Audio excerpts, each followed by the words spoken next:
You said we're going to do something to your brain.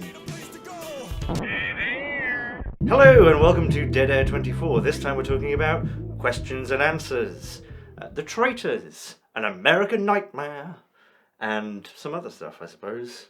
Yeah? Yeah. What else? Dr. Death 2, books we like. This is Christina. I'm George. We're married. So, yeah. So go on. Okay, Oh, sorry. Are we recording? What's going on? where am I? Yeah. We've been kind of ill. Well, I've been kind of ill. You've been all right. Yeah, I'm starting to get a little... It's hard for me to tell because I have year-round sinus problems. You know, usually like fall to winter, it goes from like... the sinus problems. No, like the moment that the pollen allergies end, the dust ones begin. So, it's hard for me to tell, but yeah, I'm getting a little bit. But you were not great. No, there. I was okay. Yeah, you always say that. You're I was like, old enough. I was I'm good fine. enough to go to school. I'll be fine. I'm good. I'm gonna go take a nap like 6 hours later. Yeah. You know. I think there was one day I slept for like 14 hours. Yeah. Well, that's probably what you should do when you're sick. So. Yeah, but I was only very lightly sick. Yeah. Well, again, you always say that. I guess the only time I've seen you like really sick. Yeah, tell me about that. Like after we'd first gotten together, I think shortly after we got married, you hadn't been here for very long, and you got like so deathly sick for like 3 weeks, wasn't it? I think it was a bit before, but yeah. Yeah, I can't remember exactly when it was, but that was something. I was really ill, huh? Yeah, like Yeah. bad, yeah. Yeah, what do you think it was? Flu? Probably. Yeah. Maybe like a flu that you just never been exposed to, you know. I don't know, but it was rough. It was flu derived from walking home from the pub in the cold weather. Yeah. Yeah. No, that was something. Yeah. You were so miserable. I was really ill, yeah. Yeah. Oh, God, yeah, it was awful. And I seem to remember talking about it before,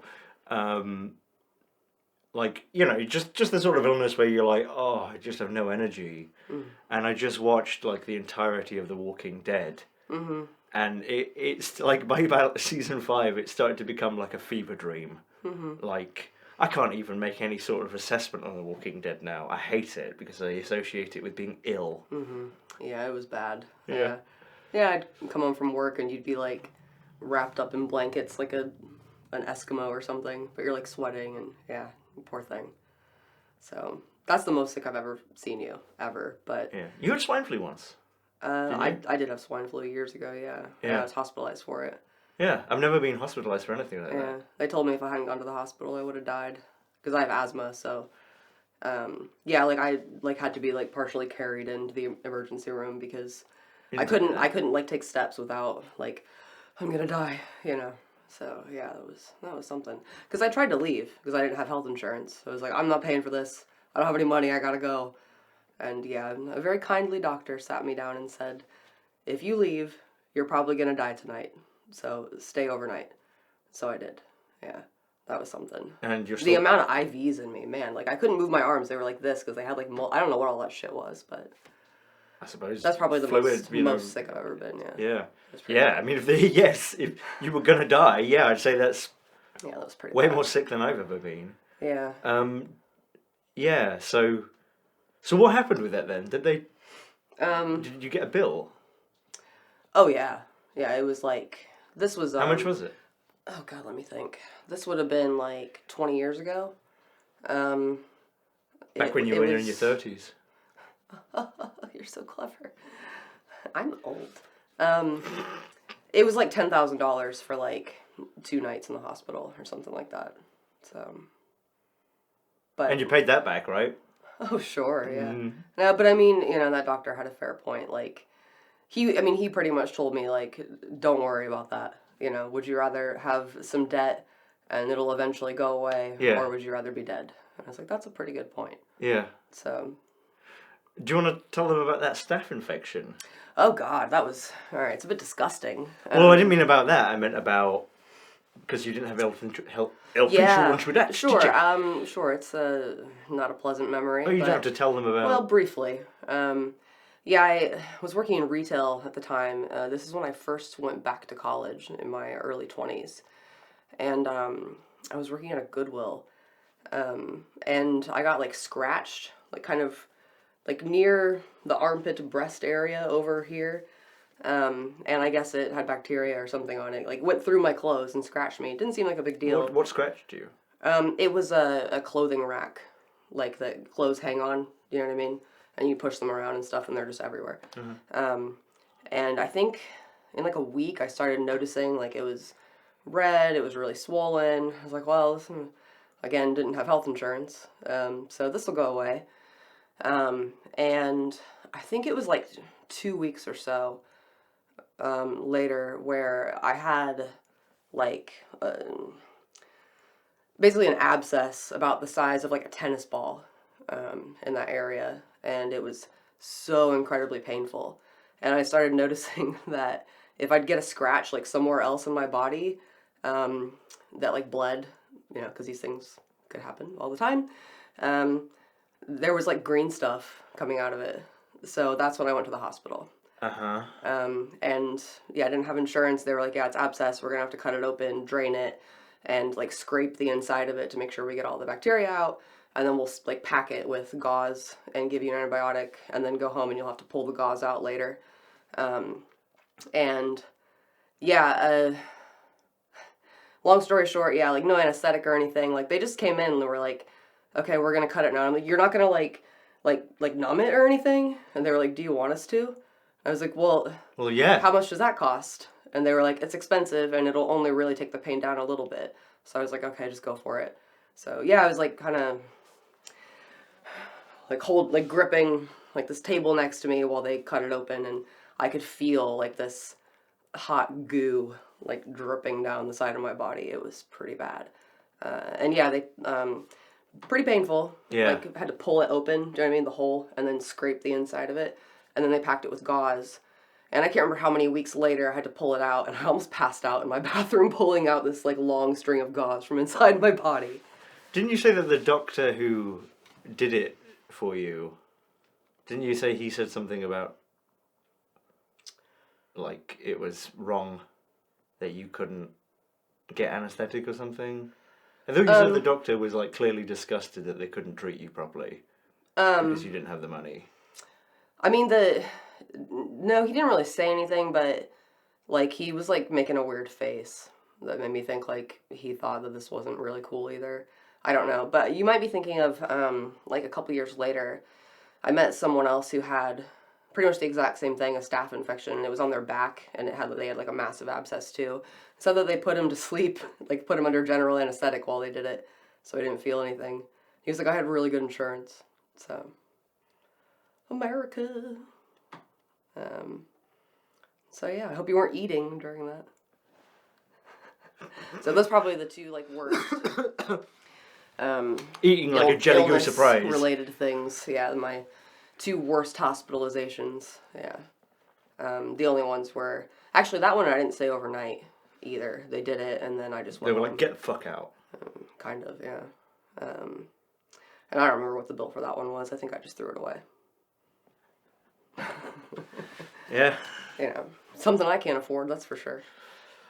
Cool, well, yeah. Getting off to a nice start then. Yeah. Hey, I mean, somebody said before they want to hear more stories, so I guess. That's a good story. Yeah, That's appalling. Yeah. I've only ever been hospitalised once when I was 14. Broke my left arm. How'd you do that again? I was running in PE. Mm-hmm. You know, PE. Yeah, we call it that too. You do? Okay, I don't know. Yeah. Sports. I was running and going around the track, and someone accidentally just ran in front of me, and I slipped and broke my arm, and it went like that. Like it was actually like fractured in 3 places, and like seriously, when I saw it, yeah, it didn't hurt, and then when I saw it, I went ah. And, yeah, I probably went into a bit of shock, I imagine, seeing it. But you know, they were really good. Paramedics were great. You know, I had a great time.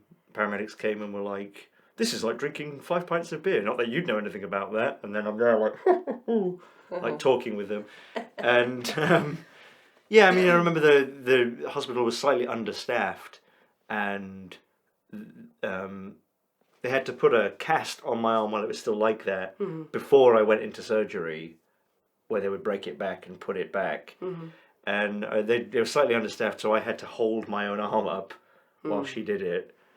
But that was nothing. Yeah. Like, well, compared to that. I mean, that sounds pretty horrific, though. Like, seeing that, I would be like, bleh, you know, if it were, like, bent like that, you know what I mean?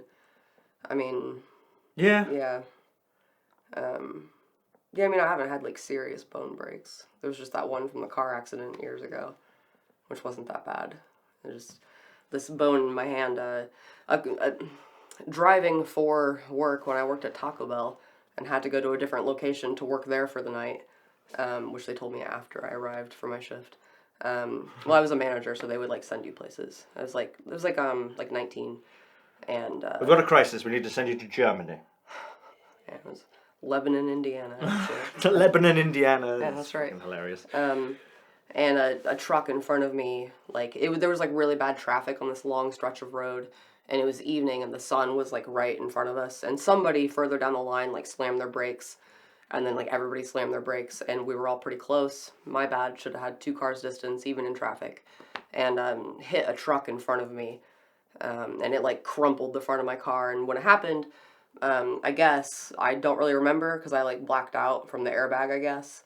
My hands went, like, forward from the impact, and I cracked this on the dashboard, and it split this bone down the middle.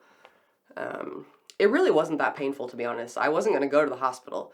An ambulance arrived. The guys who I hit were, like, super nice. I woke up to these 2, like, middle-aged dudes, like, prying the door open of my car. Like, oh my god, like, so nice. Yeah. And, like, yelling to the paramedics. Look for the people looking. It wasn't her Helping. fault. It wasn't Fucking her hell. fault, you know. Like, wherever you are. It was very sweet to a young girl, basically a teenager. But yeah, the ambulance came, and yeah, I had insurance at that time, I think, from Taco Bell, but it was, like, really shitty. It wouldn't cover anything.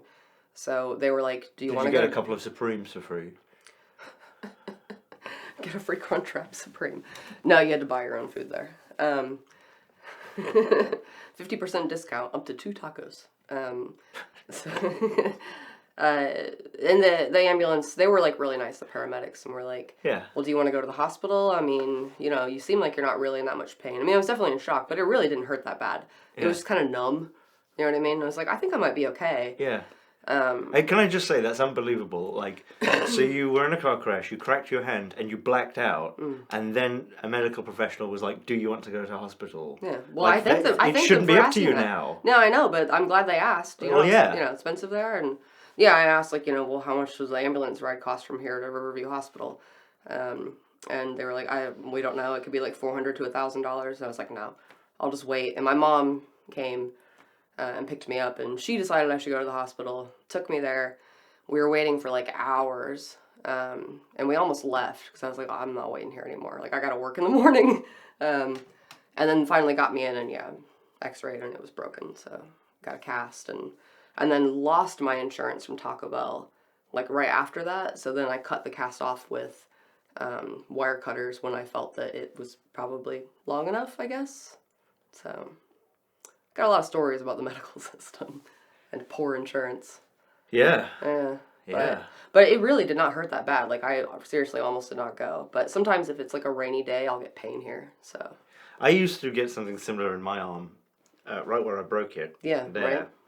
Like, and yeah, like doing that, I can actually feel it where I broke it. Yeah, can you feel like a little like almost like calcium deposit like over? You want to feel it? area? You can. Yeah, I mean, I don't know if I've ever really noticed. Oh yeah, I see. I think I see what you're saying. Yeah, and then if you Like compare a my little- other arm. Yeah. But yeah, I can feel it used to vaguely ache when the I think when the weather pressure, the air pressure would change, but it hasn't done that for years. Yeah, that's cool. Yeah. Yeah. Yeah. Is that your only hospitalization? Yeah, but I was 14 and I was in a cast for like 6 weeks, which apparently is quite long for a 14-year-old. It was quite a bad break. But whilst being you know, it was a bad break, but it wasn't like I had to have like a metal plate or anything. Yeah. But they had to like set it. Right? They had to I had to be operated on. They had to break it again, break it back. Yeah, to make sure it healed properly in the Yeah. right place. Yeah, I mean, that sounds pretty bad. And I went to Chesterfield Hospital, and the staff were great. Yeah, cool. They were really good. Yeah. Everyone was really nice. Yeah. So. That's cool. Good. Yes. Yeah. Yeah. Tiny little thing I just remembered there as well. I remember the first day I was there in the hospital, because I was there for like 4 days. I was obviously in the children's ward, and the kid next to me, I think he arrived after me, and it looked like he'd been in some sort of car crash. And I guess he was probably like my age, maybe a tiny bit older. I think he'd stolen a car, because the police came to tell him. Now, here's some advice for some police. When you go to a hospital ward and you want to talk to someone, closing the curtains around them doesn't mean no one else can hear you. Yeah? Yeah. What were they saying? They were just asking him questions, just normal stuff. They weren't like being nasty or anything. They were just but like they pulled the curtain around him for privacy. We're like, yo, did you steal this car? Yes, yeah. You can hear every word, yeah. Interesting. Yo, did you steal this car? Bitch. Yo, we the British Popo. Don't say funny things when I'm drinking tea. I didn't. That's what they said. Yeah, so no, that's the only time I've been hospitalised. Okay. I think. Yeah. I mean, I've spent time in hospital. Like out of hospital, but but like not overnight. Apart from that, I don't think. Yeah, right. Gotcha. Yeah. Okay. Anything else to say about hospitalization, being ill? No. Yeah. Well, I'm glad you're feeling okay. I can still hear it in your voice. Yeah, you can definitely hear it on the Mostly Dangerous video. Yeah, which will come out Friday. Yeah. Oh. Woof pigs. Muffman. Yeah. So, well, what's the first thing? I was just gonna mention about being snowed in. Oh yeah. Kentucky. Yeah. Some nasty weather going through for a while, I guess. They got it much worse up north, it looks like, but yeah, Kentucky was definitely funny because we've lived here for what? I guess it'll be 2 years in April. Yeah, right. But not in this property. No. Yeah. Yeah. This property's more not even a year and a half or something here. Yeah, we got some snow. I don't know. What did you say? Like 5 inches or something. I think not it's between a lot. 5 and 6. Yeah, not a lot. Compared to what I've seen up in Indiana before. But because there are so many cliffs and stuff here that roads go around, I was told when we first moved down here by my mom and my sister, who were like, yeah, if they even say it might snow tomorrow, school's closed because the roads are too dangerous. And I remember thinking well, but surely then they put salt down and plow and everything's fine, right? Well, apparently they just don't do that here. I mean, I'm sure the main roads have been plowed, but yeah, but it's been a week since we first got snow, and nobody's been on this road. It's just ice. But it's the same thing as Britain, isn't it? Where they don't really get enough snow to in their minds, to justify the expense of having the infrastructure to deal with it. Like in Indiana, they would deal with it straight away. Yeah, well, in Indianapolis, yes. Yes, Indianapolis, yeah. Northern Indiana, it wasn't really like that. If you're in Indianapolis. If you're in a rural area, good luck having them plowed at all unless it's a main highway. But Indianapolis is really good about it. If they found out there was snow coming the next day, they'd have salt trucks out all night long. Yeah. Putting stuff down. And I do understand there's 1 million people in that city, so yeah. And it's downtown especially is quite dense. So if there's an accident, it could probably have a big impact on multiple vehicles and businesses, of course. So yeah, but it has been interesting. Very cold today, especially today and tomorrow. Yeah, so we're snowed in by a pitiful amount of snow. Yeah, that's the joke there. Yeah. So yeah, that's been interesting. Probably not helping with the, illness and stuff. This frigid, dry air moving in, but yeah. Well, it's interesting having snow on the ground now. We can see paw prints from the aggressive dog across the street where he apparently, it still roams free. If anybody's been following the saga of the husky across the street. where you can just see where he's walked straight through our yard from his driveway and walked up to our front door on our porch. Yes. Because our dog doesn't use the front door at all. So. I mean, now our dog really does not go outside without a lead. Yeah, because of that dog, I don't really feel comfortable. Yeah. Letting him off to run and play, because at least if the dog attacks him when he's on the lead, we can maybe get to him. He'll be nearby versus running, 40 miles an hour around the yard, yelping with another dog latched onto his leg and we can't catch them, So, boatload of fun, that's still a problem, but whatever, we won't live here forever, so. Yeah. I don't know what else to say about that. Yeah, I don't know what else to say, just... I mean, as we said, it's not the dog's fault, but... No, not the dog's fault. If it attacks my dog or attacks me, the dog's going to be the one that pays for it, and... Yeah. That's bullshit. Yeah, Fucking lazy cowards. As we said before, when we talked to authorities about it before, the last time that our dog was attacked, the third time, in our own yard, just playing like a good boy, they told us basically there's nothing we could do about it unless one of us gets bitten, and then he could take the dog away, but it'll probably just end up back with the owner in like 2 weeks. Yeah, both the police and the dispatcher said, just shoot it. Yeah, they told us, they just reminded, just want to remind you, you have every right to shoot it and kill it if it is in your yard. Like, okay. So that's another 150-pound mammal I've got to kill. Yeah, just those neighbors. God, yesterday when you were in the last... Welcome to the Moaning Podcast. Yes. Yeah, go on. When George was at his desk on the final stretch of editing the video that goes up Friday. And I was at my desk doing research for the first Bizarre summary we're doing. And you had your headphones on, but I'm sitting close to the door at my desk. And I just kept hearing vroom. And a couple minutes later, vroom. Like, what the fuck is going on out there? The neighbor with the violent dog, riding a golf cart, pulling a child on a sled down the road. Down the road, not down there. The middle of the street. They were coming down their driveway, and then in the road, middle of the road, and then up into the driveway of their other house on the property, and just doing a loop for an hour.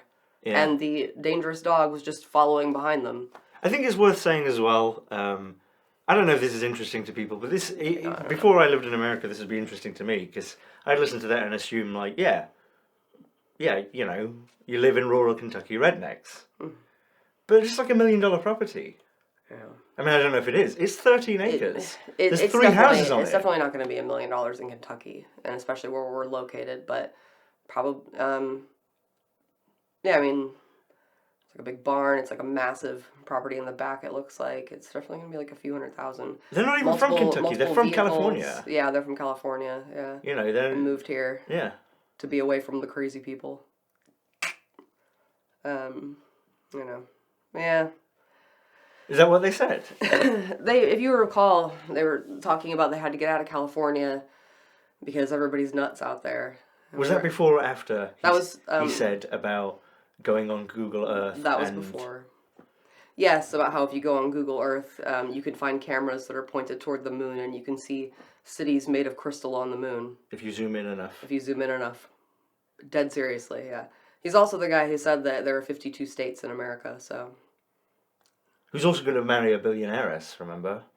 Yes, I do remember that, yes. Who he met dumpster diving. Yeah, what a... Yeah. I don't even know what else to say. Well, at least I don't say anything, at least I don't come over. Yeah, at least I don't come over anymore. Knocking on the door, wanting to talk for an hour. Dog. I'm sorry that my dog bit yours. Here are some moldy onions I took out of a dumpster as a gift for you. She never said sorry. No, she never said sorry, but she did give us a bag of moldy onions. We were supposed to be thanks. Yeah, they think that because we don't have a car and we're not going anywhere, that we don't work and we just live here magically. Yeah, I know what you mean. Yeah, we don't have a car. Well, my mom is helping us out with that. My mom takes me to the store once a week. Yeah, but we don't. In Indianapolis, we had no need for a car. Yeah. Because it was Family Dollar right there with everything you'd ever need. You can walk anywhere you need to. Everything's a mile away. But we're working on that, and I think that might be the case. People think because we told them we work from home as well, and I get the sense that, like, there are people who think that means that we're just, like, hanging out all day long, and because then she would, like, text us and be like, can you come help me unload some hay off the back of this truck, like, bales of hay at, like, 1 o'clock, like, right now? No. Yeah, I'm working. What are you talking about? I helped her once out, and Yeah, that's your mistake. well, yeah, but I did say to her, like, yeah, but let me know. Yeah, you said I'll help you. You know, give me advance notice, and Just let me know. if you need a little help with something, I'd and be that happy doesn't to mean help. 5 minutes. Like, I am actually doing shit. Yes. Believe it or not. Yeah. Sometimes. Believe it or not. And that was before the multiple dog biting incidences. So now we just No, it's no context. ignore them completely. Yes. As they do us. So. Yeah, I'm fine with that. You stay over there, and we'll stay over here, and that's fine. Fucking, can you come over right now and unload this bale of hay in the middle of the day on a weekday? Like, we're just chilling, doing nothing, you know. Oh, what was I going to say? The most annoying thing about... Oh, we've said this before, but the most annoying thing about when the cop came after the second dog bite... After the third one. Third one, when our dog was, like, bleeding and stuff, and we could hear Tracking them blood arguing. around the house. Yeah. We could hear her screaming at the cop from across the street, like, you know, like, I don't know how far that is. We could hear, yeah, like... Over 100 feet. Over 100 feet. It's not a big deal, it's not a big deal. We're overreacting. So great, when I get my car and their dog is going out, running around, well, it would be wrong of me, wouldn't it, to slow down and put other motorists at risk when that dog runs in front of the wheels of my car, as I've seen it do multiple times. Yeah. So I wonder if that'll be a big deal. I've seen it chasing the UPS truck, biting the tires of it while it's driving. Chasing the UPS truck in front of the UPS truck. Yeah. Like, yeah. Again, I don't blame the dog. Not the dog's It's a nice fault. dog. It's the same with, like, kids with behavioral problems. It's never the child's fault. It's the parent's fault. No bad Pokemon, only bad trainer. Yeah. That's right. Bulba. Bulba. We should watch some more of that soon. We've watched all of it. There's no more to watch. I mean, again. Yeah. It was charming. Say goodbye to your freedom, Pidgey. The first episode. The first episode. We'll make no bones about this. Yeah. That's funny. So yeah. It's not got to train them all, is it? Got to catch them all. Must imprison them all, yes. Yeah. Anyway. Anything else? Any other moans to have? I guess that's most of my pissing and moaning for... Or you say that. Wasn't planning on any of that. I said we'll briefly mention, thanks for your well wishes for George being ill, and we're a bit snowed in, and that's a little meh. And then move on, and it's been like 20 minutes. And another thing about those people who cross the road. Yeah, right. Yeah. So, move on, I suppose? Yeah. Alright, so... Oh, sorry, let me just flip mine. Messed up. We had some questions. Yeah, last episode we said, do you have any questions? Let us know. For the beginning of the year. Yes. We did get a few 5'1". Yeah. A few in the comments of Dead Air, and then a few that were like privately messaged Facebook in various and places. Yeah. So. Twitter. Mhm. So yeah. So let's see what we got here. What do you think of Britain versus America? In terms of what? What? Who would win in a fight? That's all it says. Who would win in a, like, completely unarmed, like every American versus every Brit? Probably America. I think we know who'd win. Yeah. Yeah, I think so. Yeah. Well, until they get to Barry. Fat and lazy as we are, we got a lot of weapons and anger. So. Yeah, unlike probably Britain. Us.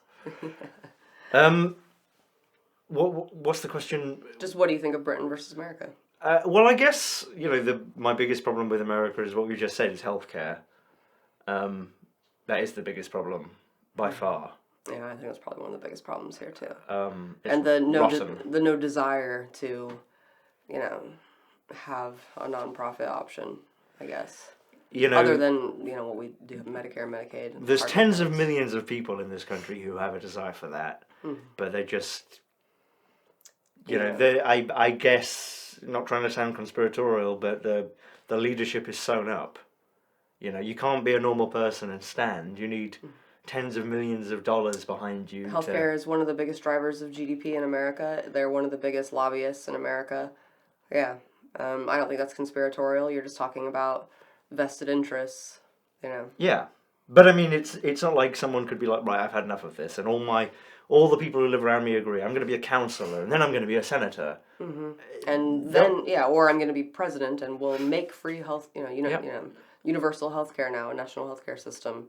No, it just, you can't just do that. Those candidates are crushed. Yeah.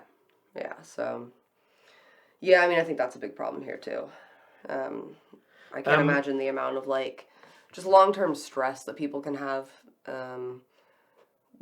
about, because even if you have insurance, even if you have good insurance, like, you don't really know what's going to get covered. You'll just get a bill later and find out how much they charged you.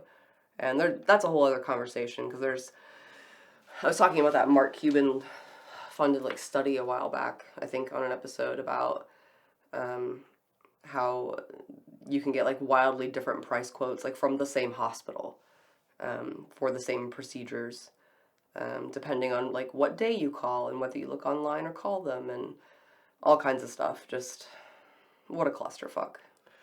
So I guess that, American healthcare is, like, the biggest, like, negative for me. Because if you don't have money, you can't get it. If you do have money, you have insurance, you can still be saddled with so much debt. I think it's more than half of people with medical debt already have insurance. Yeah, I saw that too the other day. There was an article in the news about that, yeah. So that by far is the worst thing, but there's a lot of things about America I do like more than Britain. I like the layout of the cities way more. The cities are way easier to navigate. Public transport is shit, but the actual layout of the cities is good. There's a lot of grid designs. I guess it depends on the city. And not just that, but like wide roads where you could put a tram in, like they did in Indianapolis. Not tram, but a bus and things like that. You've said that you like our free speech laws better before. Yeah, I mean, not something I remember particularly well, but there was a Scottish guy who taught his dog to do the Nazi salute on command, and he got put in jail for it for like a month. And the only reason I know about that is because Ricky Gervais made a big fuss about it. This was years ago, and there were people still piling on like, "What, are you a Nazi now?" It can't just be a joke. It's not a well, even if he was a Nazi, I mean, I don't know. Yeah. Well, why? What's the problem there? Yeah, can't it just be a joke? And if he is really a Nazi, we can shame him, But yeah, I don't think you should go to jail for that. That's pretty ridiculous. Yeah. So there's that. 5 minutes later. So yeah, the free speech thing. I think it's way easier in Britain to tie up people who have said legitimate things, but then you can sue them for defamation, even though you're going to lose, but you wrap them up in legislation, whereas America has anti-slap laws and things like that. When I was doing that documentary for those people about everything, they were like really, I mean, the reason it never happened was they were like shitting themselves that their clients, banking clients and other stuff would find out and flush them, and that they get sued and stuff. And I think, we're way more protected here in terms of free speech. I think generally the press here is better. You still get crap tabloids, but in Britain it really feels like almost all of them are that. And there's actual, there's investigative journalism in America, in Britain, but I feel like it's actually got a deeper culture here of investigative journalism here. Yeah. And there's loads of shit here too, but if you sift through the shit, there's some really good stuff for sure. Yeah. Yeah, and as I think is well documented, I don't think there should be a revolution or anything, but I think the idea of having a fucking king is ridiculous in 2024. I think America got it right and France got it right. Come on. I don't want King Charles to have his head cut off or anything. Just he should die, and then Prince William should be like, that's it. Yeah, right. Yeah. Yeah, okay. Let's get modern. Yeah. I get you. Like, I'm going to live off in the country. I'm going to keep this one mansion. Yeah. It's not like I think the royal family should like have their royal title stripped and be like, right, you're going to work in Woolies. Just Yeah, I get you. Okay. Anything else?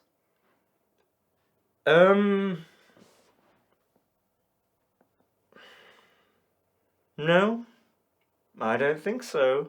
They're not that different. Yeah. Yeah, sure. Cool. I mean, I can't really respond to that because, yeah, I mean, it's a question for you. I also haven't been to Britain yet, so. Yeah, more guns here. Yeah. Yeah. Mixed feelings about that because I've definitely been in Britain and watched a lot of people who I think, man, I wish you'd get slotted. Just like, bang. Yeah, but then also, the other side, it's hard to ever, like, I guess, feel like you can have it, like, confront people here about anything, like, people that you don't know, especially, because, at least I feel this way, like, there's, at any time, somebody could pull out a gun and shoot me, Yeah, so I always felt that in Family Dollar. Like, not me, but just someone could go mental. Because, yeah, it was tense in Family Dollar often. Yeah. Right? Yeah. And, yeah, no, I mean, guns are great if you're the only one with them. Because then you could confront anyone, And, wiggling it around. Or they're great if nobody is stupid. Or everyone's stupid. Then it's really great. Just lead everywhere. Yeehaw. Yeah. Yeah. I mean, I've got mixed feelings about gun stuff too myself. Maybe if they made it so like everyone in America can have a gun, but guns aren't lethal, they're just cut really painful. It's like, motherfucker, I'm gonna shoot you! Bang! Ah! I thought you were gonna say we all get dart guns. Everybody just sleeping everywhere. It's all tranquilizers. Yeah. We all get tranquilized. Yeah. You get like SWAT teams just putting crowds trank to sleep. gun. I wonder if you can buy those. I mean, it's America. You probably can. But, yeah, that'd be fun. Instead of going to murder somebody you don't like, trank them and give them a clown face. Give them a makeover. Tattoo a big I eat barf on their forehead or something. Yeah, I don't know. I mean, isn't it... Like, I'm a resident. I can buy a gun here. You can buy a gun, yeah. I don't have to pass a test. No, I think it's all open carry in Kentucky. You don't even have to get a permit here. Yeah, but I know... Yeah, but is open carry means that I don't have to be a citizen? You don't have to be a citizen, no. You're allowed to have a gun as a permanent resident, yeah. I'm pretty sure. I haven't looked deeply at this, but I think the last time you asked me, I looked and I was like, oh yeah, you can. You probably still have to do a background check, unless you, buy it at a gun show or the trunk of somebody's car. But is that legal? Buying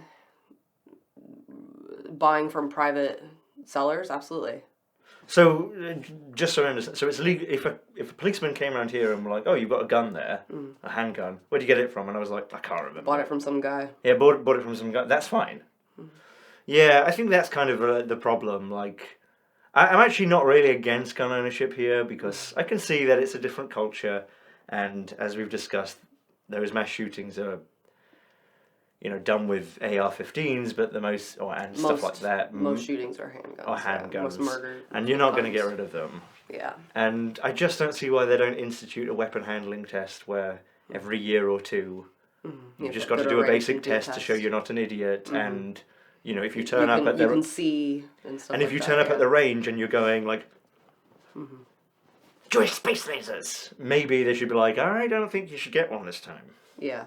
I mean, that's what I think too. I just think it should be regulated. Yeah. What I would call like pretty basic safety measures. But I guess there's so much variation by state as well. As with many things in America. Another thing I'd mention, which I don't really know the veracity of this, but I feel like in Britain there are sort of minor crimes that are basically go unpunished. Like, I've heard of a lot of burglars who just don't get locked up. And like repeat burglars, like we've arrested him 14 times. And I feel like in America they would get locked up for a long time. Yeah, I mean, again, it depends on the state. Depends, doesn't it? I mean, do they still have 3 strikes out in California? I don't know. I can't recall, but yeah. I mean, I'm not into locking people up forever or anything. Sure. But... Yeah, but certain things, yeah.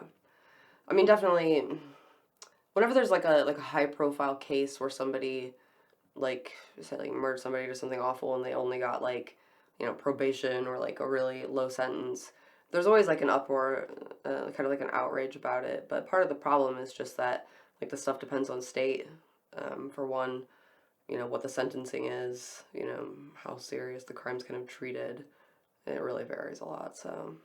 What do you think of Anders Breivik, the Norway mass shooter? I know who you're talking about. Yeah. What do I think about him? No, about him.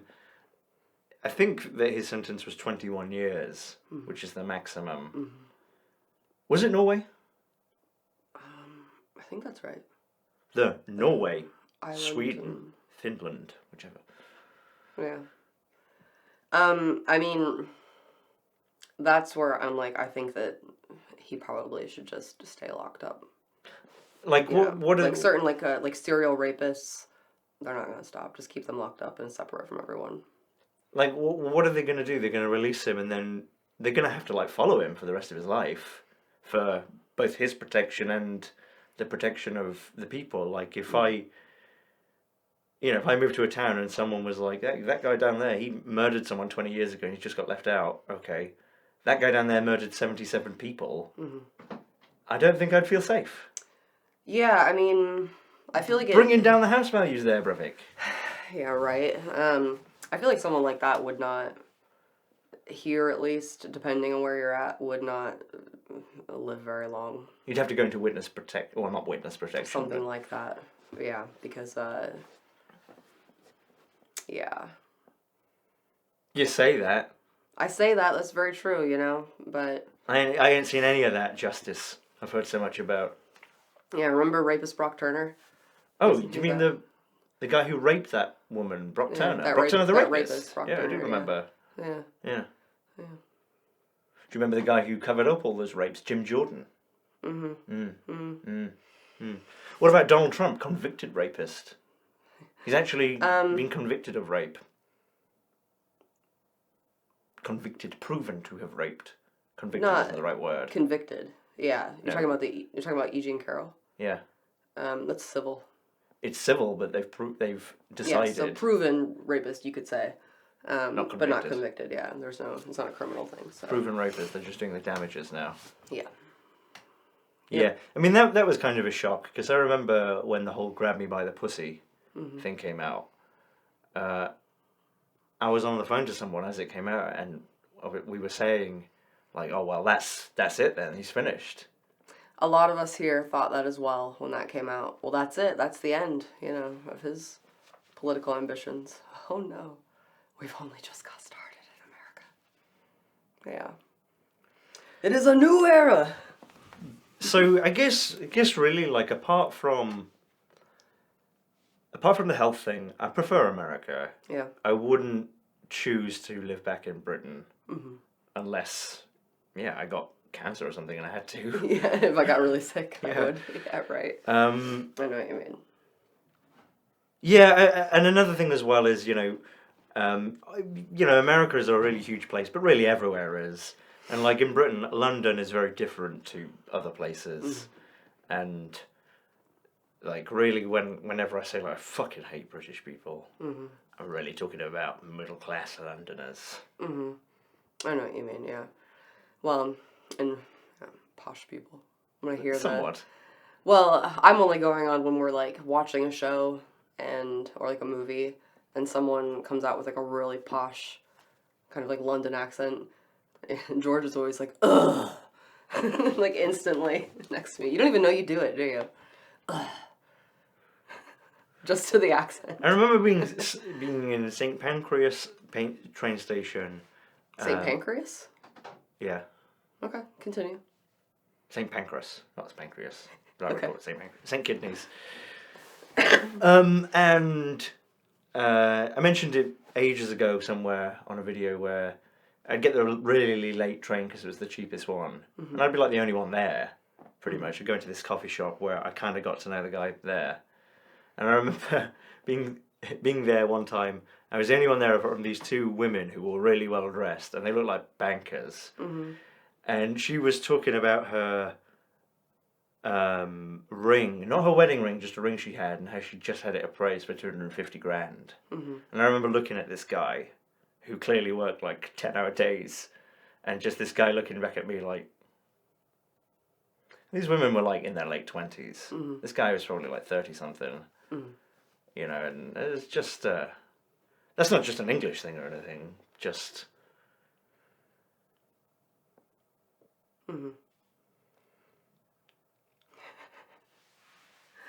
Like, there's homeless people down there sleeping, like, in the train station. Yeah. You could sell that, get a 50 grand, whatever. All right. Well, these questions so far are good. They're definitely spurring discussion. So, anything else to say on that? No, and that question was from Christopher Lambert. Thank you for that. Okay. Yes. Scotland. Okay, so next one. I'm kind of going from the bottom here. I hope you didn't have a plan on when to... Yeah, in top to bottom, that is how we... Well, I wanted to start with that one because it seemed more fun. Okay. So moving up, why'd you get a boxer dog? Because Christina wanted one. That's pretty much it. I used to have a boxer that I really loved. Christina had a boxer dog that died very young from cancer. Yeah, lymphatic cancer. Yeah. Lymphatic cancer. Yeah, he was like 4.5. Yeah. And...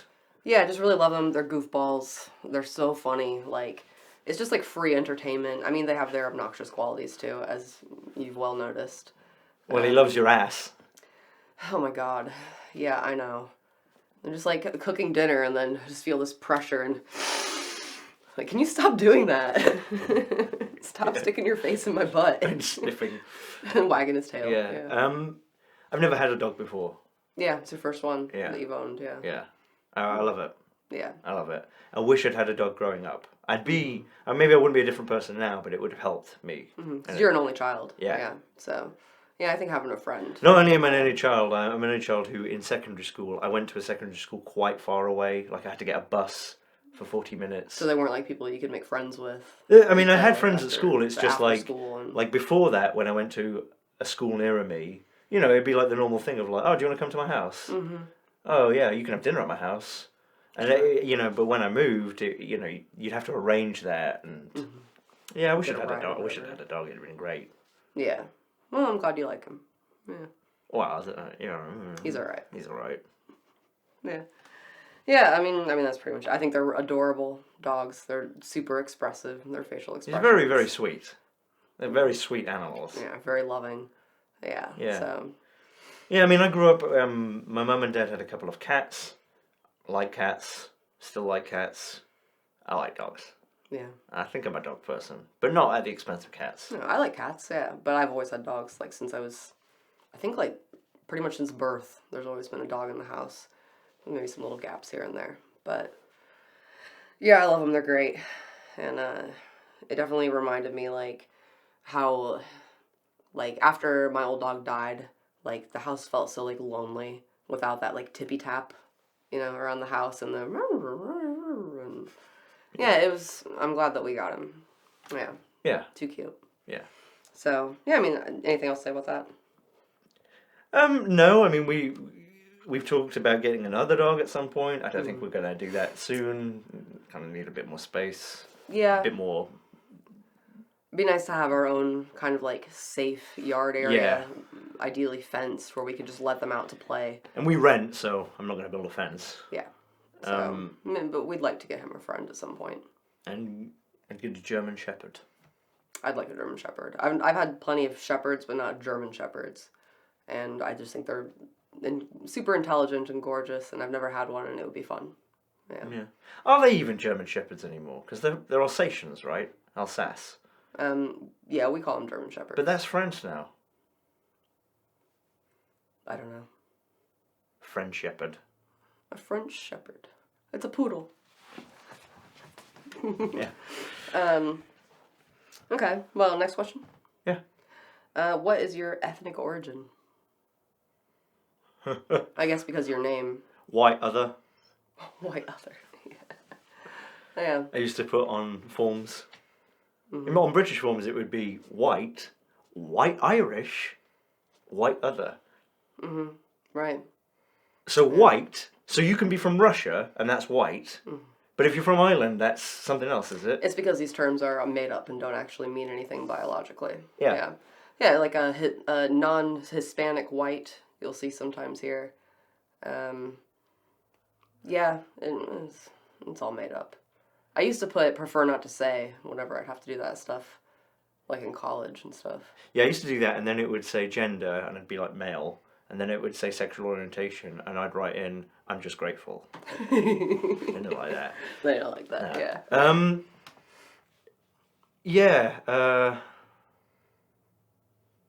Yeah, like the whole thing as well about like African American. Like, well, what if I'm visiting from Ghana? I'm not American, am I? I mean, is African. an Egyptian person or who lives here, who's Arab, they're an African American then. See, I think that the way Americans do it is just how you look. Yeah. I mean, honestly, that's what I think, yeah. I mean, you look at like Rami Malek. I mean, do you know who that is? No. Mr. Robot. In Until Dawn, the game, he was it's just a prank, bro. That guy. Oh yeah. What, I look like him? No, I don't. No, I'm saying, like he, just glancing at him, I didn't know that he was Egyptian. Right. He just looks like a white dude to me, I don't know. Yeah. I think he was, yeah. Yeah, I mean, there's a lot of conflation, isn't there, between nationality and ethnicity. Well, I suppose I do know a bit, but I'm not one of those people who's interested in tracing my lineage or anything. My mum and dad are both British, were born in Britain. I think my dad has some German somewhere, but Schmidt is from my mum's side. Her dad, so my maternal grandfather, was a German living in Romania in a German enclave before the Second World War. I think he was like 6 or 7 when Hitler came to power.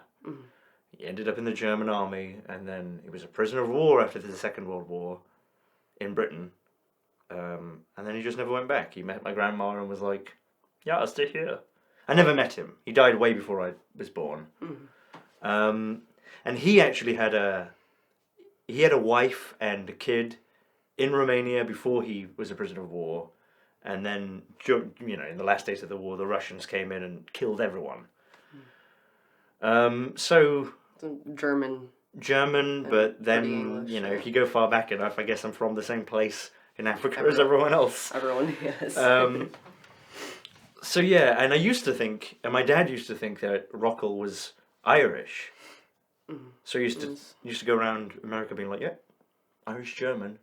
And people were like, me too. And then I looked it up and now it's fucking French. Is it? Yeah. Okay. Rockall, yeah, with 1 L. Okay. It's quite an old French name. So, I guess he doesn't know if there's any, like, French. Oh yes, we're French aristocrats. Did you not know? Yeah. Okay. So... Did I not tell you about my houses in Normandy? Yeah, no, I just don't know. I mean, that's just a guess, Okay. It could have been someone 200 years ago who just was like, well, I've got a Jewish name, so I'm going to just make up a name that doesn't sound Jewish, Rockall. I don't think so. Okay. Yep, so kind of white, Germanish. Sure. Who were you named after? Was it your grandfather or something? No, so my grandfather had, I want to say 2 brothers. My grandfather was called Martin, and then he had 2 brothers called George and Andrew, or Andrea, and the German. Andrew. I was named after George. Okay, so then your middle name Martin. is from your grandpa, yeah. Yeah, why don't you give them my social security number?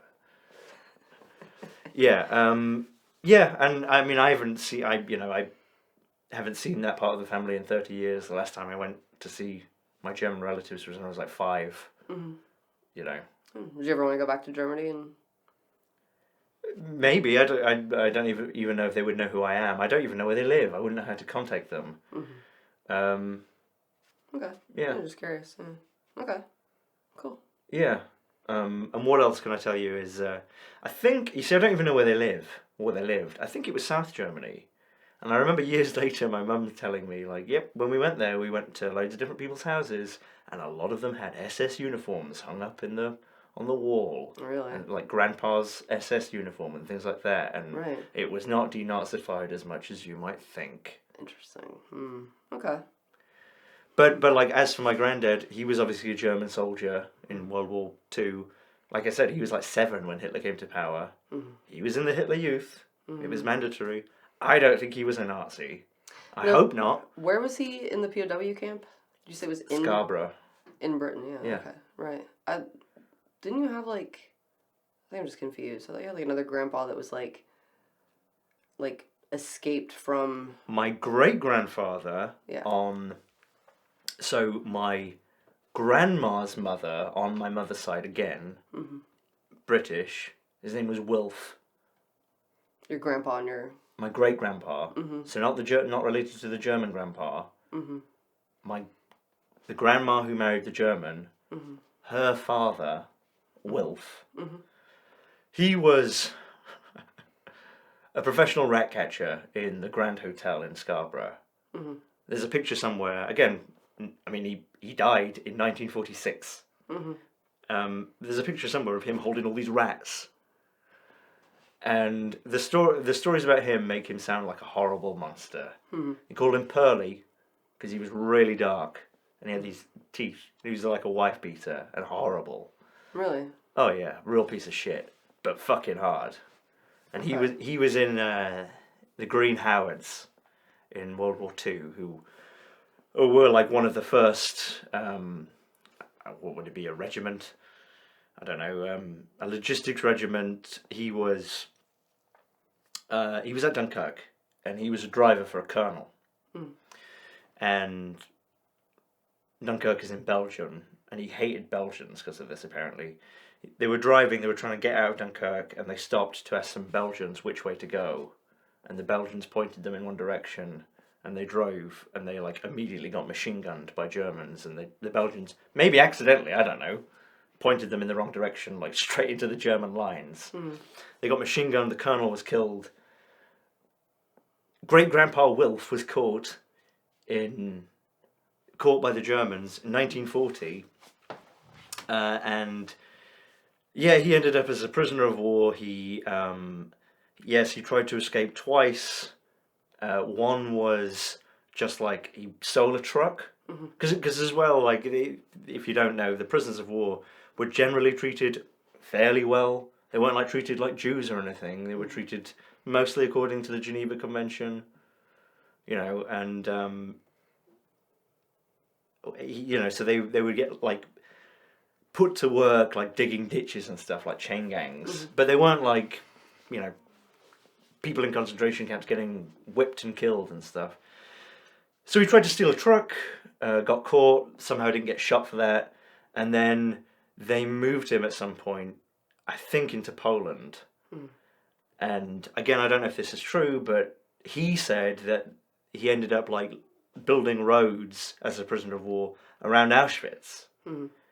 And that's when he tried to escape with an Australian pilot in a plane. They actually got to an airfield, but I don't think they got to take off.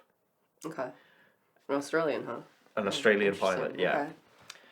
Okay. They tried to escape together. And that's kind of it. That's all I know. And then he did escape? No, Or, yeah.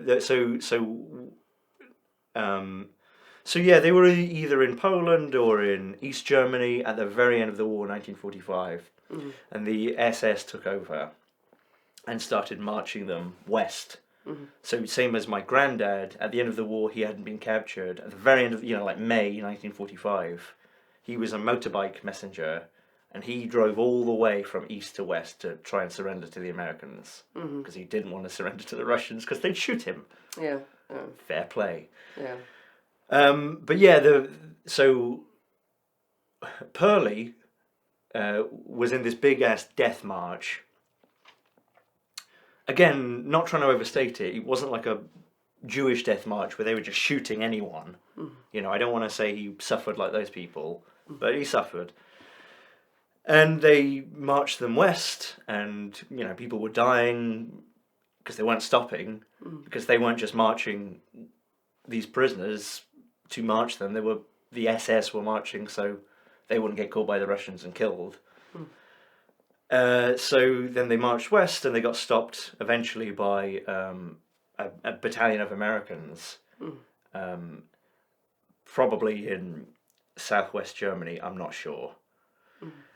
And the Americans were obviously appalled at what had happened, and just like the prisoners, I guess it was just Western prisoners, British, American, French, Polish.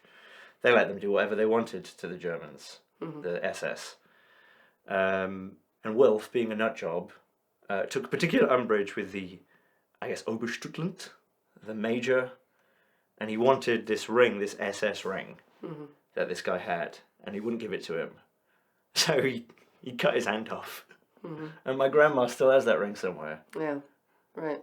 He cut his fucking hand off to get it, and the Americans just watched this, like, good. We're into this too. Yeah. We're into this. Yeah. Good for you. And then did the Americans, like, point him to how to, like, go north? Because then he just went to Britain, right? Is that right? What do you mean? Wolf. What happened to him after that? He was British. Yeah, he was British, right? Yes. Yeah. Yeah, I gotcha. Great So he grandpa. just went back, yeah. Yeah, he just went back. Yeah. Okay, cool. Yeah, he was. Yeah, I guess the Americans. Well, they liberated them. They took them in. Yeah. And another thing as well. So he died of TB in 1946. Another thing that I found interesting, and again, this is just what my grandma said.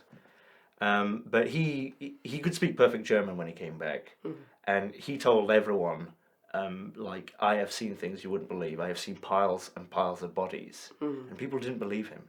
Yeah, right. Interesting.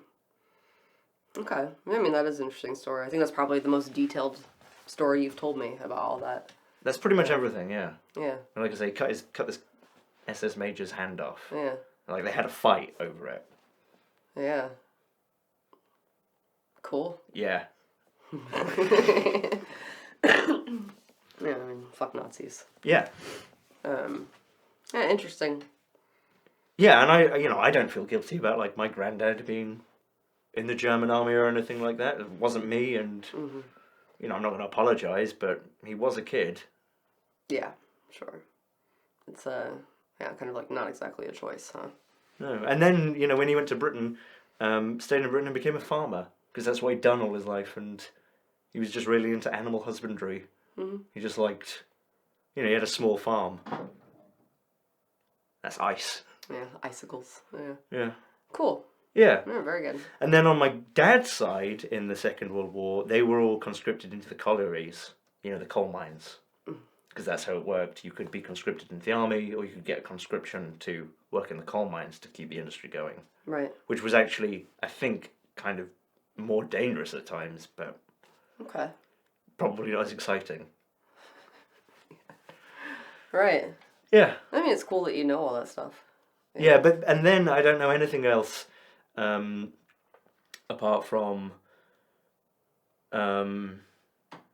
my dad's dad was some sort of like mechanical engineer in a factory, and like a factory engineer, and the only story I know about him is before the Second World War, like 1930s, they developed a machine for, I think, like folding stuff into boxes or something like that. And they had American clients come to visit them to sell it, you know, like, oh, this is a machine you might want to buy for your factory. And the good thing about this machine is it's way safer. And as they were showing these Americans this safe machine, it ripped off someone's arm. Right. They're like, we'll get back to you. Yeah, and he died before I was born as well, so I never met either of my granddads. All right. And yeah, what else can I tell you? So my German grandpa, his dad was in the Austro-Hungarian army as a cavalry officer. Yeah, do you know what his job was? This is not a joke. He was Franz Ferdinand's bodyguard. Really? Not like his personal bodyguard. Yeah, like a bodyguard. Not even like that. Like by bodyguard, I mean, you know those people on horses following him? That's the bodyguard. Okay, right. Not like a dude in a suit who jumps in front of bullets. But With a little I don't know if earbud and sunglasses. I don't know if he was there during Franz Ferdinand's assassination, but I'd love to think that he was there and just got distracted for a minute by like a balloon or something. Oh, Whoops. World War One starts. Yeah. Shit. Okay, interesting. Yeah. Yeah. Yeah. All right, cool. Yeah, and then I don't know anything about pre-1900 at all. Sure. I don't think anyone does. I mean, in my family. Yeah, I get what you're saying, yeah. Yeah. I'm pretty sure only, like, rich people know anything before that.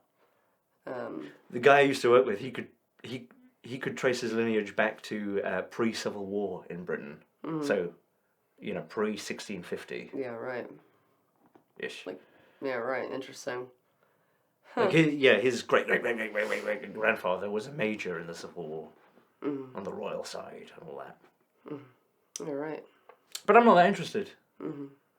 Yeah, You know, once you go that far back, it's like, yeah, my great granddad is also the great granddad to thousands of people. Yeah, like who gives a shit? It doesn't mean anything anymore. Not really. Yeah, I know what you mean.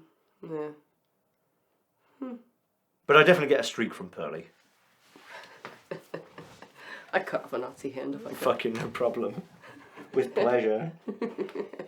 With gusto. With gusto, yeah. I always would ask, and I never got an answer, what did he use to cut it off? Do you know? No, the bit that my grandma said was, and again, this is what he reported, so who knows what's true. Maybe it didn't happen, maybe he never cut it off, maybe the German major was like, have it. Right. But, yeah, there was like a scuffle where he was trying to cut his finger off, to get this ring off, and the guy wasn't having it, so he was like, right, fuck it, I'll cut your hand off then. And that guy will have definitely bled out and died. Yeah, I'm guessing. Yeah, I mean, I think there was a little inference that, like, yeah, and then the Americans shot all the SS. Good. Friends till the end. Stomping on one. Yeah. Yeah, okay. Yeah, I mean, that's cool. It's a lot more than I know about my family background. Other than my great-grandpa, who was, like, notorious for being in jail loads and loads of times and then tried to run for, like, bailiff of the... Jailer, Actually, and claimed that he was really experienced in the jail. There's actually somewhere in your... At my grandma's house, there's a little, like a piece of paper that was like an ad for like vote for me kind of thing. It's like, I'm very familiar with the jail system in this county. So wait, was he just like, I mean, it was just mischief, right? It wasn't like he was... As far as I know, yeah. Yeah. I mean, I've never heard any wild, crazy stories about him, really. Just, you know, that... Bootlegging. It'd be like, yeah, like, you know, he would go to jail for the night, like, all the time. So I assume, like, rowdiness or drinking or whatever. Yeah. Oh, that's another murder. That's a night in jail for you. Yeah, right. So, I mean, that's hilarious, yeah. Otherwise, not a lot. I mean, yeah, I have a great aunt who's really into, like, tracing our family tree, but I've not really looked into it because I'm not really that into it either. I mean, what she's told me, we're mostly English, a bit of Polish, and my great-great-grandma was, like, a full Cherokee. That's what I've been told. I'm not trying to pull an Elizabeth Warren, so don't start fucking calling me Pocahontas. This is what I've been told. Yeah, she was a full-blooded Cherokee woman. But if Elizabeth Warren is a 16th papas, Cherokee, I mean, what's wrong with saying that? Like, she wasn't saying, I'm a Native American because of that. No, I agree with you, yeah, but, you know. Yeah. Oh, wait. Now I'm thinking about taxes. Yeah. Yeah, and that's all, could we set up a reservation where we can gamble? Yeah, I mean, I think I looked at this at some point, and, like, my mom might be, like, just enough that she could potentially do something with it. She could have gotten, like, some money for college or something if she'd gone. Perhaps. I'm not really sure. Yeah. A teeny tiny amount, so small that it's not worth talking about. And I can't remember the lady's name Yeah, I think my great grandma's mom, or was it her mom? Fuck if I remember. Yeah. As I said, sorry, did you? That's it. Yeah. That's all I know about my family history, really. Yeah. As I said, I went to two secondary schools. Mm-hmm. I went to one which was like rough. Like rough, like there'd be fights. Coming up to bonfire night, like a couple of weeks before, pretty much every day people would be like exploding fireworks in the toilets, things like that. Pretty rough. Mm-hmm. Lots of big fights. I was only there for about a year and a half. One of the big ones was, it was a nearby school, and went around all the school like, we're gonna have a rumble in the field at lunch, and like hundreds of us went down into the field, into the woods, and then we get into the woods and it's full of cops. And these other kids from the other school, which was even rougher, they'd come with dirt bikes and chains. It was like that, and then we all had to run. Great fun. And then I went to another school which was much more. These were all state schools, obviously, but it was much more posh. Is that the one where your mom like fought to get you in there? Yeah. Yeah, right. Which I like to imagine is like machete wielding somewhere. She fought hard. Yeah. It was the best thing she did. Good for her. Because I actually got a bit of an education. Yeah. So the rough school was like 40% non-white, mostly Asian and black. Asian, Pakistani, Indian Asian, not Southeast Asian. Sure.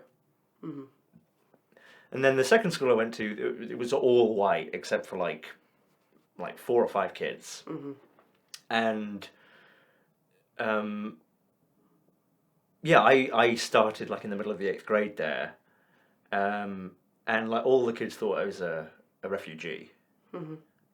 Why? Because like they were like talking about like how I looked like an Arab.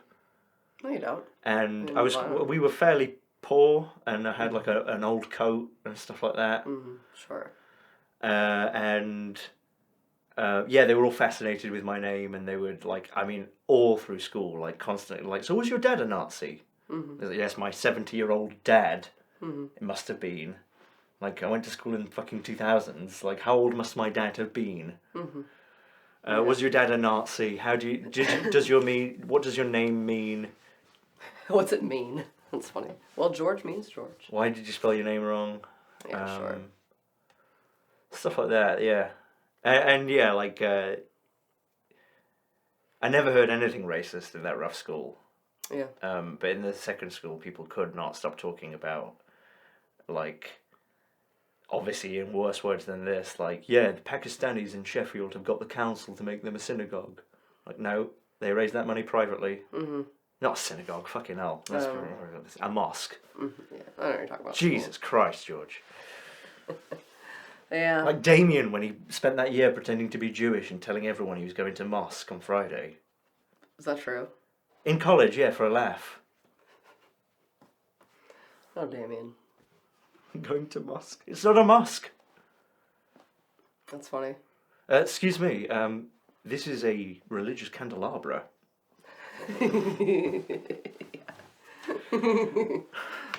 Yeah. Yeah.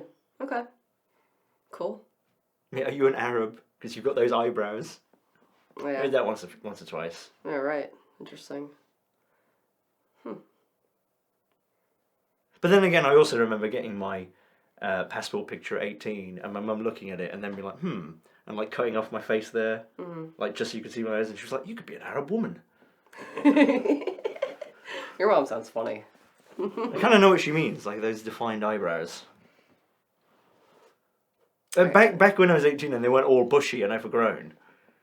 Okay, yeah. Yeah. I look forward to meeting your mom.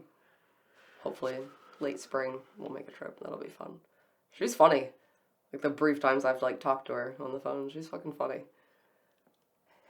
I won't repeat it, but it's amusing. He likes older women. He likes older women. You sound older than him. Older than him. I am. It's like 4 years. He likes older women. Like, I know he does. Older women. That's so funny. My dad's 4 years That's like one older of than like my 3 mum. things she said to me. It's really fun. Yeah. All right. Anything else? Well, I think I got nothing else on that. We do have plenty more questions. Doing a lot of questions and stuff on this one. That's cool. Would you like to take a short break? Sure. So I can use the bathroom. If I whisper, they can't hear what I'm saying. You're sorry, what? You're going to spray what? Where? 5 minutes later. Continuity problems. So what's next? Right next. Did you have a good spray? Huh? What's Yeah. next? Yes, a good spray. If you saw an ad there, whatever that is, you don't need it. No, you do. Next. Could be something really important. It could be, yeah. What's next? Has Christina played Outer Wilds? Right, because I talked about Subnautica in the last one. I have not. I actually never heard of it, but I guess you have? Yeah. You haven't played it, though? I haven't played it. I looked at it ages ago and thought, oh, I'll put that on my list. And then never got around to it. Yeah. It's got really good reviews. All the reviews say, don't spoil it for yourself and all that. And Okay. Alright, then I won't read anything about it. I guess, well, maybe someone suggested that because of Subnautica. It's sort of similar in its exploration themes, but I'll give it a go at some point. Okay. Yeah, I guess I'll have to check that out, too. No, I hadn't played it. Get it on sale. But I do like kind of survival... Ish. crafting type stuff, so, let's take a look. Yeah. Okay, next. Why are my comments getting deleted? You know why. No. So they were just trying to recommend Silo. So, you want to take that? Well, sorry about that. We definitely didn't delete them. It's been an issue since the very beginning of YouTube of random comments not showing up or going into the was it not trash, but there is a filter, a comment filtering thing, which I check here and there, but not a lot really ends up in there. I notice sometimes if you post links to things, or especially it looks like if you posted like a couple links like in a row, they can end up there, and I just release those. But it really doesn't pick up a whole lot. I actually, after we saw that question, why are my comments getting deleted, I went and like looked through at least that last episode of Dead Air, and I didn't see anything from that person, whose username I can't remember right now. So yeah, sometimes that just happens. We're not deleting any. I don't really know. You know, I think the only comments we delete are like really, really racist shit. Probably like once a year, I actually delete a comment that ends up there. Yeah, and it where they're like really bad. But it's extremely unusual. I think we agree it's better to just leave stuff there and let the world see. Let it see. Yeah. So, yeah. Sorry if you get stuff deleted. We don't. Yeah, it's not us. I think after that question, someone had responded that they've seen it happen to them too, where they'll like type a comment and then it doesn't show up, and they'll type the comment again and it doesn't show up, and then like they'll see like 3 in a row, like like later. Yeah, I don't know. YouTube. So there's that. We had, is Patreon really the best way to support you? Well, watching videos is a good way to support us. And yeah, we've Patreon, if you don't want to get hooked into Patreon, recurring stuff or giving them your personal info, that kind of thing, you could always drop us a little tip. There's a PayPal link in the description. You can do that if you like. We've gotten a few, and that's really cool. Thank you to those people. Definitely appreciate it. But just keep watching. Yeah, I mean, really, the best thing you can do is watch as well, I mean, I guess technically not skipping ads, but I'm not going to tell anybody to do that because I skip every single ad that I get when I'm watching YouTube. Don't blame them. No. But I think even then, it's like if you see the beginning of it, sometimes it counts. It's all pretty opaque. Oh, how yeah. some of that stuff works. So. Oh, yeah. Yeah, just watch us, Yeah. Thanks for watching. Thanks for watching. Thanks for asking, yeah. Thanks for asking. Okay, George, where do you lie on the political spectrum? Oh, okay. Oh, damn. I can't think of anything funny about anarcho-collectives.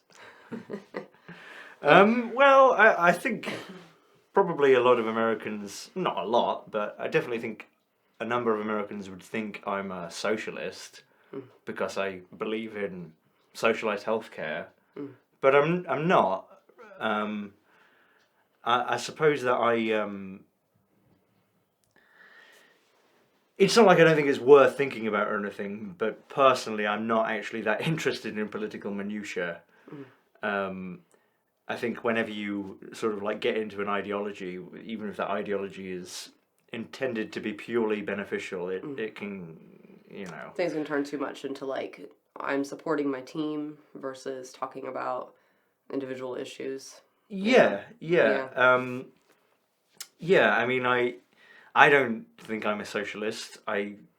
Because I think that you could totally have I mean, when I say functional society, it's functional right now, isn't it? It could be on fire and everyone could be like, dying of plague. It's still functioning. But I kind of believe you can have a better society without having to like completely scrap the current system and build it from the ground up. Really, I believe that I believe in social welfare, and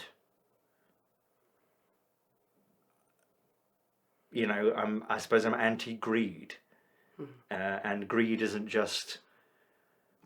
not something derived from capitalism. It is sort of in spite of it. You get greed everywhere. You get greed in theocracy. You get greed in communism. Yeah, you're anti-greed and corruption, I would say. Yeah, I mean, I would, and I would never want any sort of system where the government owns everything. But again, I suppose maybe I'm probably kind of like in the American view, probably pretty left-wing domestically and pretty right-wing internationally. Foreign policy-wise and stuff like that. Yeah. I think healthcare should be free. I think there needs to be so much more money put into education long term. I think education should be standardized. I'd get rid of private schools to a degree. Maybe there could be some exceptions. I'd nationalize the arms industry and things like that. But at the same time, I'm an interventionist. Yeah. Yeah. Yeah, I get you. Yeah, I'd be way more aggressive in terms of foreign policy than America has been in the last 20 years without necessarily putting boots on the ground. Yeah, I get you. Yeah. Yeah. Yeah. If I was Joe Biden or whoever the president is, I'd throw my fucking big American weight around. Sure. Oi, nah! And I think, like, some of these things can be so, like, overly generalized. Like in some ways, you're quite fiscally conservative. I think that we're both against, like, the massive amount of, like, corporate welfare.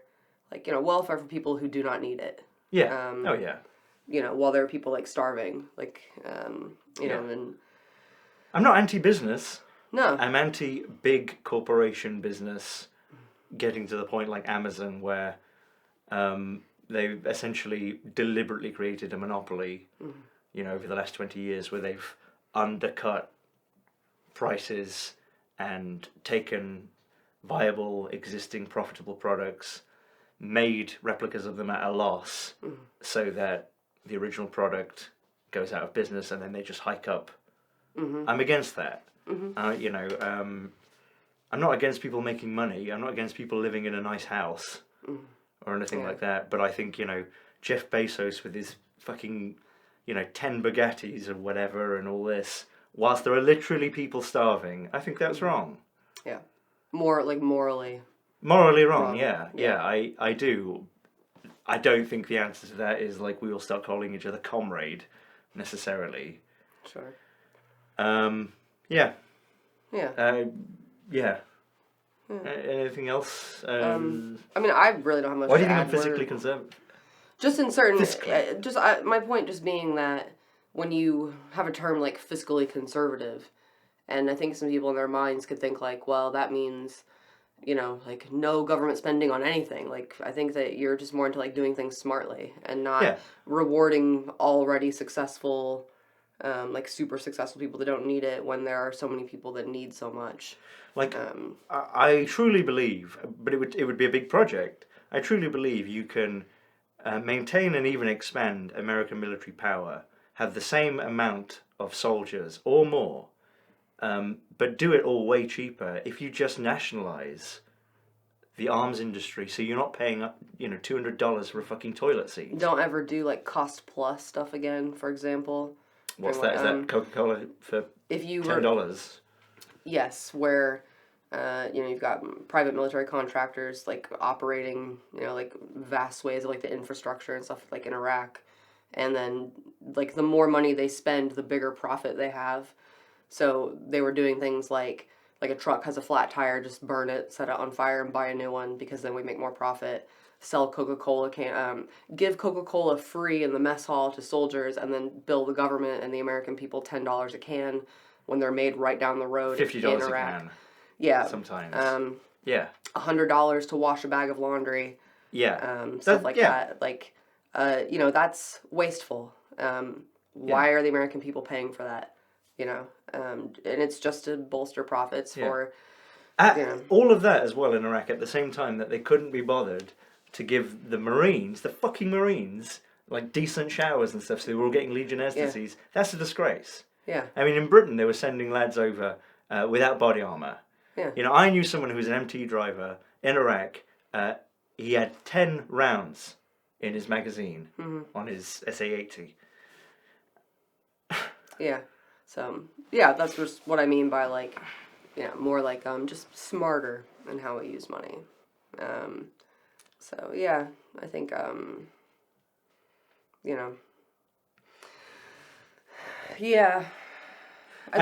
yeah. And I suppose more personally, it's easy for me to say all this as someone who makes less than the national average. It's easy for me to be like, well, if I won the lottery, I'd give it all away. But I think like a distinct problem, not just in America, but not just in the West even, probably world over, is there's just a lack of leadership. And I would, just to show that someone could. Yeah. I know what you mean. If I won $1 million, I'd keep 50, 100 for myself.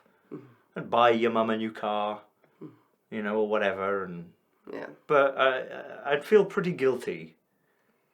Yeah. And like I hadn't earned it. I mean, even if I did earn it, okay, I haven't won $1 million. I've made a great YouTube video, and now I've got 10 million subscribers. I wouldn't keep all that. That would.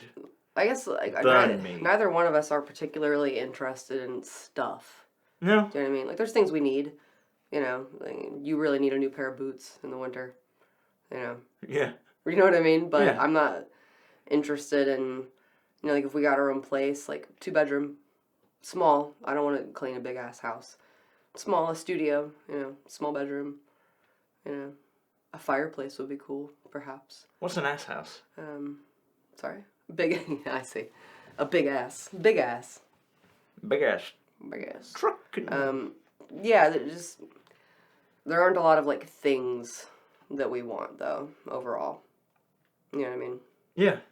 And I just can't really imagine that changing a lot. I mean, just this, it doesn't, stuff doesn't make me happier. No. Do you know what I mean? And if stuff, maybe you feel happy, like, when you first get it. Like, oh, a bit of dopamine, a new thing, this is exciting, and then it's gone. It's not happiness. And now you've got a hot tub to clean. Yeah, no, you've got a hot tub to clean, and yeah, indeed. So, yeah, I mean, I know what you mean. I too would feel, I'm not trying to tell other people what to do with their own money that they've earned, in terms of, like, like very wealthy people who, want like a 50,000, like, Walmart-sized house. I mean, that's whatever. If you're into that, I guess. Personally, I would feel deeply embarrassed if I did that instead of doing something good with it. Yeah, and I think a problem when you discuss this sometimes is there's an inevitable arbitrary line. You know, the same sort of line of like, when are you bald? Do you have 10,000 hairs on your head? Are you bald then, or do you have 10,001 and you're not bald? It's like, where do you draw that line? Is it immoral? It's not immoral to have money, but if you have money and there are not just like poor people, like people starving. There are people starving under bridges in this country. And if you feel like fuck people, I don't care. Well, children perhaps continuing a cycle of poverty. Children not having proper education, not having the food, being hungry. It contributes to like lower IQ. There's all kinds of things that I think could make society better for everyone. Yes. If there wasn't so much desperation. Do you know what I mean? Well, with that, like exactly. It's just that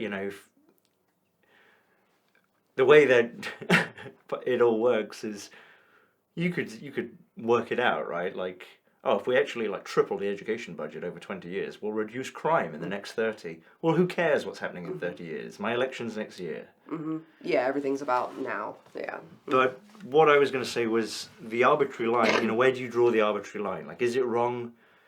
Is it wrong to have like $1 million in liquid cash and keep it all for yourself, or is that 10 million, or is that 100 million? Yeah. Like, where do you? It kind of depends on what you're doing, I guess. Yeah.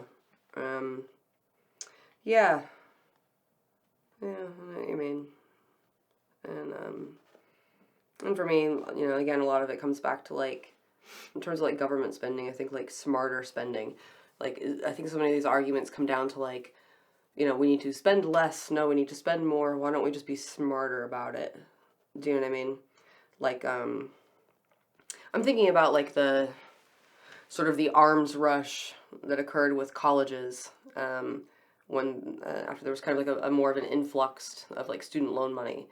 If you're a public university, I don't think that you should be like spending $100 million to put like marble flooring in somewhere, or do you know what I mean? Like, I'm here paying for an education. I want an education. I don't want a new fucking McDonald's on campus, like a fancy McDonald's that charges 3 times as much as a regular one would. Like, how does this benefit me? Do you know what I mean? Yeah, I mean, going back to America versus Britain, I think one thing Britain does better. Do you want to be a footballer? Right? Do it. Mm-hmm.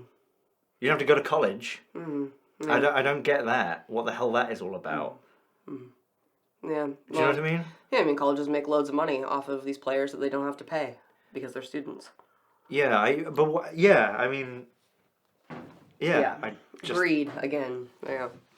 Like, again, I've not got a problem with people enjoying sports. Go for it. And sports teams, but like, the Eagles' new stadium and all this, whilst they're cutting social services, I mean... And public money going into building stadiums. That's what I meant, yes. yeah. Mm-hmm.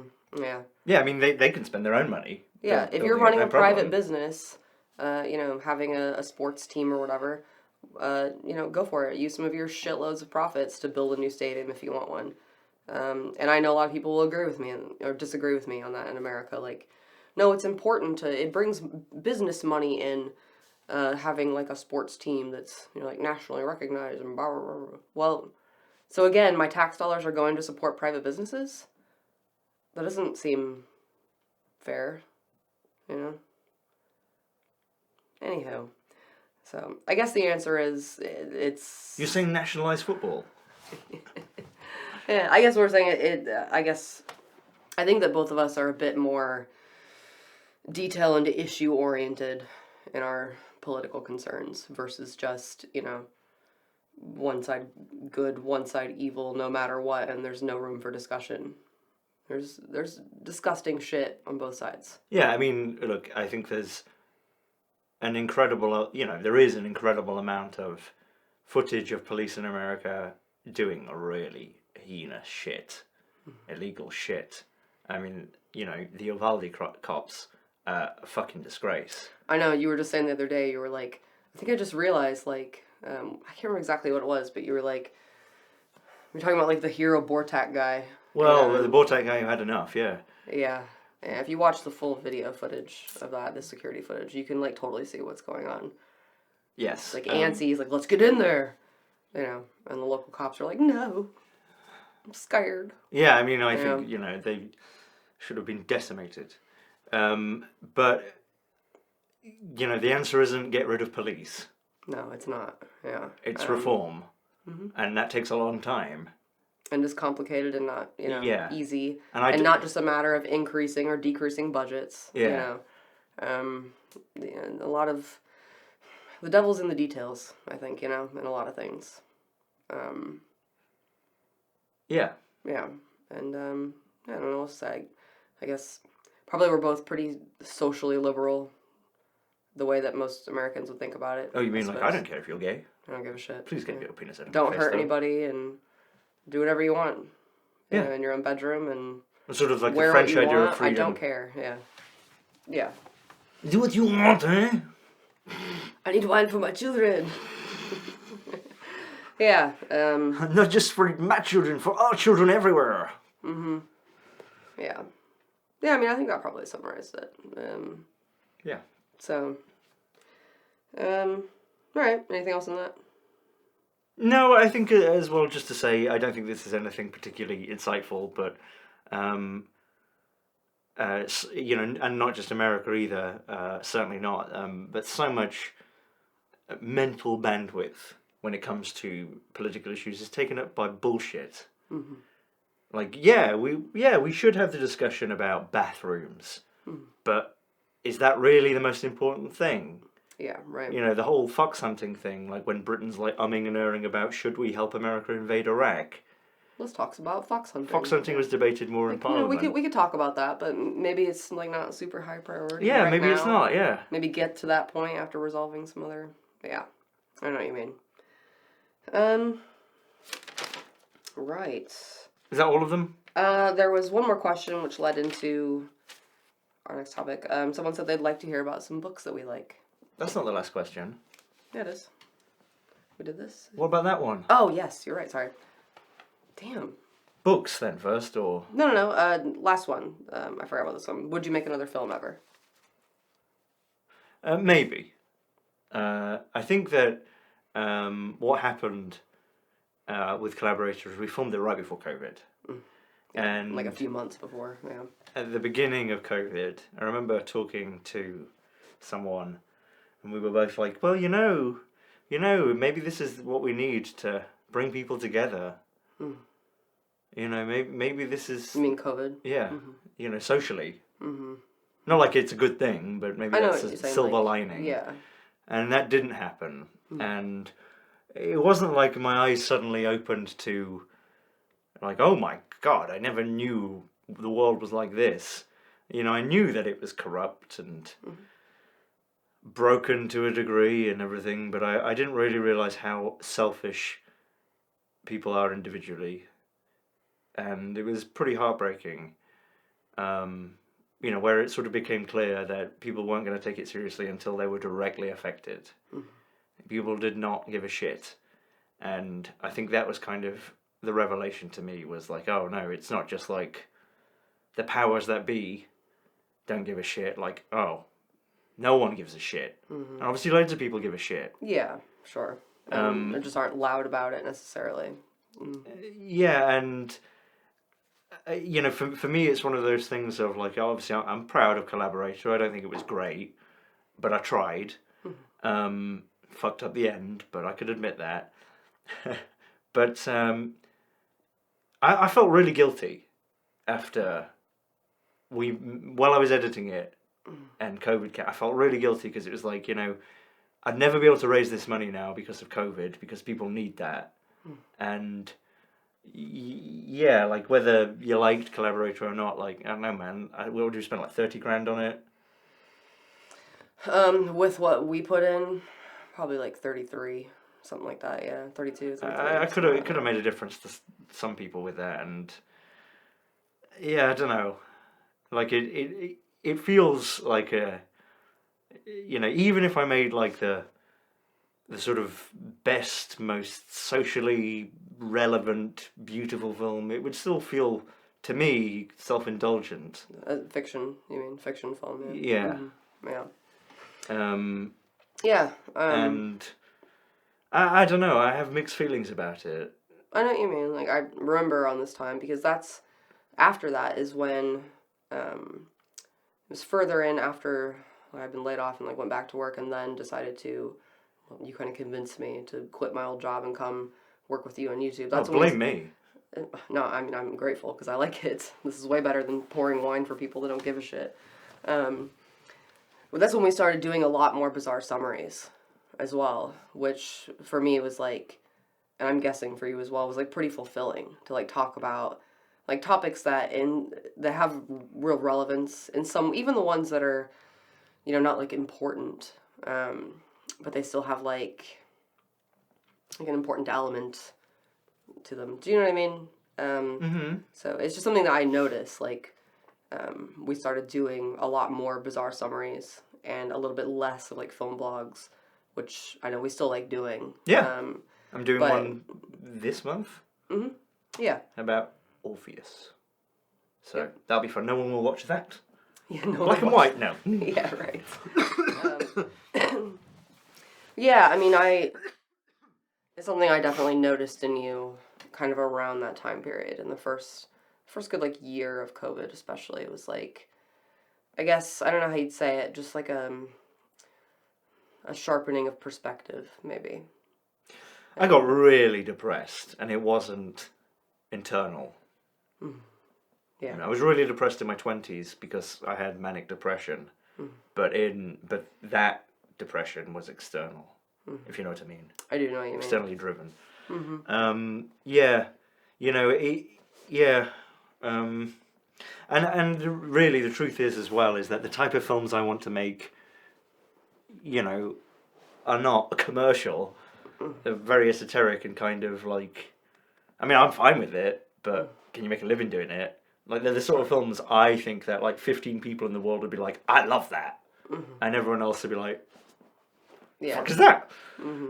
I get you. Yeah. I'm not really interested in trying to make. It's not like I'm against making a film with a wide appeal, but that's not. That wasn't and it isn't my motive. Yeah, I understand. You know, and if we ever get to the place where you can, you know, make a movie, you know, just using computers, and I'm not sure if we'll ever get there in my lifetime. I don't know, but that's the way I would go personally. Yeah. Yeah. I mean, it's interesting. Like, I've had a thought before of like, if you wanted to make another film, I'd love to see you do like a documentary. I don't know what about, but you know, like actually like talking to people for, you know, about whatever the topic is, and, you know, doing like some kind of like original kind of like investigating. But and original interviews. Yeah, exactly. But at the same time, I mean, the bizarre summaries kind of are like short documentaries. It's just, we don't travel and interview people to do them. It's all existing sources, and yeah. Yeah. I don't know. Yeah, and I think as well, I mean, I remember when I went to university doing film, I remember there was a mature student who I worked with quite a lot, and he said, oh, you know, so-and-so, I can't remember who it was, oh, you know, so-and-so always used to say, it was like some big director, I can't remember who, so-and-so used to say that documentary is the true form. And I was like, nah, pretty shots. But I can see it now, and, you know, fiction films are so much more popular, but occasionally you get that documentary that really does make an impact. Yeah, and I'm not sure I can do that with a fiction film. I'm not sure I can do that with a documentary, but Yeah. I guess what I'm really trying to say is that I'm not really, you know, if I magically got like $100,000 to make another film, I don't think it would be a film that would like be any more popular than Collaborator or anything. I wouldn't try to make it like that. Yeah, I get you. So I guess the answer to that question is maybe, would you say, or probably not? I'm writing my novel. Piss off. Yeah, I guess you never mentioned that before. On Dead Air. I don't think. What? That I'm writing? Yeah, he's been working on a novel in his free time. Just like here and there, you know. I promise it'll be shit. Yeah. No, I mean, I can tell that you just enjoy it, you know.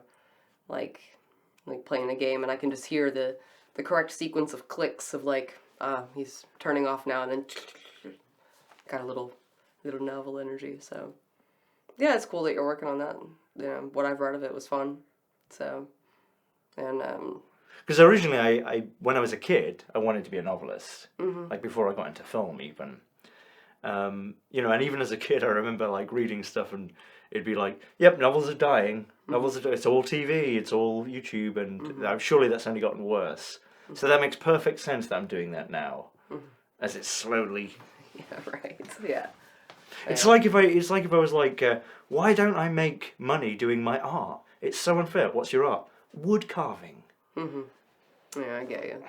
That's the situation I'm in. I'm not a commercial voice, I suppose, just by virtue of who I am. Yeah, I would say that's accurate. Yeah. Yeah. But yeah, well, it's cool that you work on that though. You know, eventually finish that and maybe we'll do something with it. Yeah. So I wrote. How many? I think I've written like 5 novels, like finished. When you were like younger. Yeah. Right, yeah. I never got any. Well, I tried to get a couple published, and they were like, "This is way too shit." First, fair enough. But yeah, this is different though. I feel it's different. Yeah. Yeah. Yeah. It's my baby. Yeah. I mean, I definitely can tell that you enjoy it, so that's kind of, as you know, always been my position. Yeah, write it. Keep writing it until you like it, and, you know, I mean, I wouldn't plan on, like, trying to make any money out of it or anything, but we could probably God, no. do That's something with it. what I'm saying. Yes, that's exactly what I'm saying. Like, you know, yeah. Yeah. Yeah. It'll be one of those things that, like, 20 people really like. I know what you mean. Yeah. Yep. Yep. Well. Anyway, so that's not going to be out anytime soon. But when it does come out, it's not going to be on Amazon or any shit like that. I'm just going to put it on my website for like $5, $10, I don't know. And I'm going to do an audiobook again, not on Amazon. So. Yeah. Yeah. You get to hear my voice say "kashuffle" and other made-up words. Yeah. Yeah. Do you want to say any more about the novel? No, just The leave book, just I leave prefer there to for call now, it yeah. myself rather than the novel. When I say I'm writing a novel, it sounds like, oh, you're going to Starbucks every day. Oh, yeah, I know what you mean, yeah. I'm writing my screenplay. It's about a sexy robot. No, I'd say just leave it there for now, because it's still a long ways off, but at some point we'll talk about it more, I suppose. But it's interesting thinking as well, just thinking now, like, yeah, I always wanted to sort of write fiction, and I mean, I remember multiple times sort of getting pushed away from that a bit. Really by virtue of reality. Like, well, you're not going to make any money doing that. Sure. Sort of thing. So. Yeah. I understand, yeah. Totally. You know, which is not my objective with it, but at the same time, I do need to put beans on the table. On the feet. For you to eat. Beans on the feet for you to eat. Now, isn't that neat? Stop that meat. You and beans on feet. What is that? It's gross. But how do you even encounter beans being on feet to begin with? Imagination. All right, then. I guess that makes sense. It is you. You know what would be worse than that? Like, if you were laying down there and you were, like, pulling your ass cheeks apart and someone poured some beans so they almost, like, go in. Is this what's going on in your head, like, all day long? Not just this. Oh, I love you. Yeah, I mean, another recurring thing is I've got as well. No, just shut up then. I'm listening. Is originally for the Boisterous Brothers, I was going to try and paint a famous picture of Hitler and Mussolini with Damien as Hitler and me as Mussolini. because he's got the hair for it, like the black hair, and me with my Joe Rogan baldness, and I never did, but I still think about them together, like watching their military parade. I just, for some reason, they're both fucking idiots, right? Mussolini especially. The reason I use Mussolini as my profile picture is because he's a clown. Like a hilarious clown. You ever listen to Hitler talk? Like, that's a malignant narcissist that you can spot from 2 miles away. What were the German people thinking? They're just funny to me. I think they should be mocked, a la Mel Brooks. And I just have this recurring thing of them chatting and what they would be talking about. I was in the bath last night and I touched my own boo-boo. Is that gay? I don't know. Or Mussolini like looking like that and being like, look at this, and whips his knob out for Hitler. It was like, oh. Yeah. All right, we'll cut all that then. What's next? Yeah, next, someone asked, so they'd like to hear about some books that we like. So, well, why don't you go first? I haven't.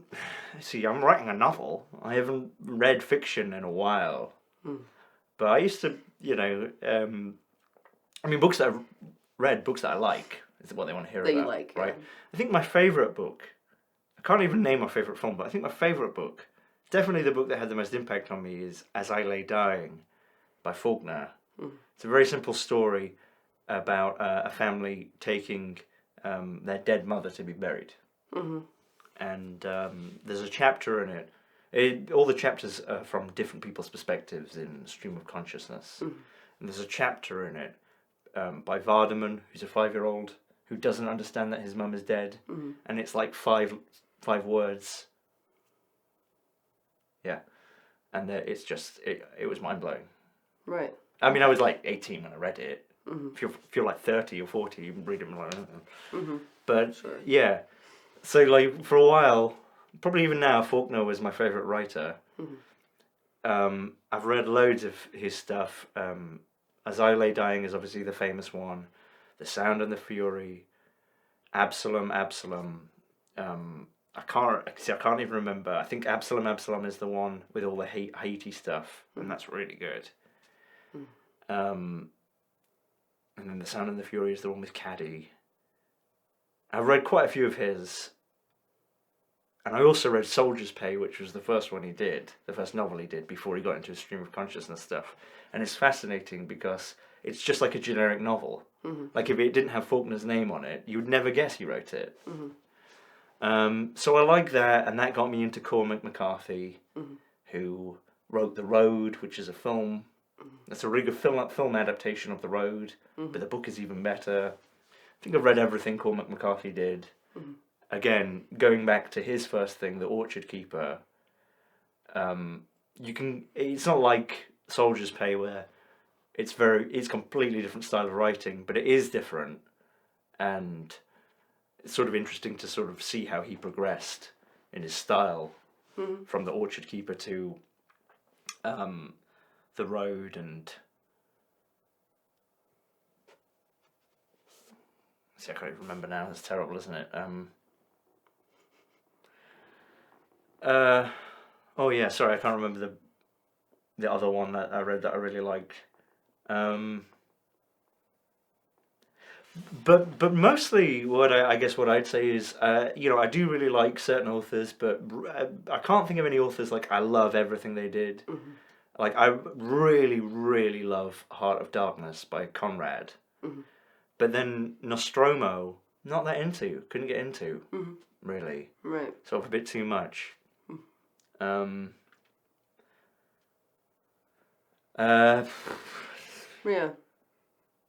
I guess the majority of what both of us read, I guess, is more like journalism for the most part. In terms of like hours, like percentage of hours of reading that we do. So if you're interested in sort of, it's not a novel, it's more like a biography. Robert Graves wrote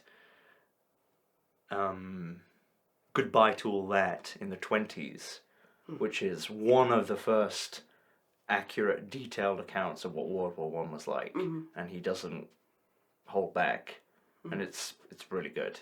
Yeah, right. It's really good. Okay. So I definitely recommend that. Yeah. Okay. Sorry, yeah. Yeah, it reminds me, I know I've told you this several times before, but you should read some Upton Sinclair. Yes, The Jungle. The Jungle, or Oil, which I haven't read, but I've heard it's really good. The Jungle is good, though. Yeah. Yeah.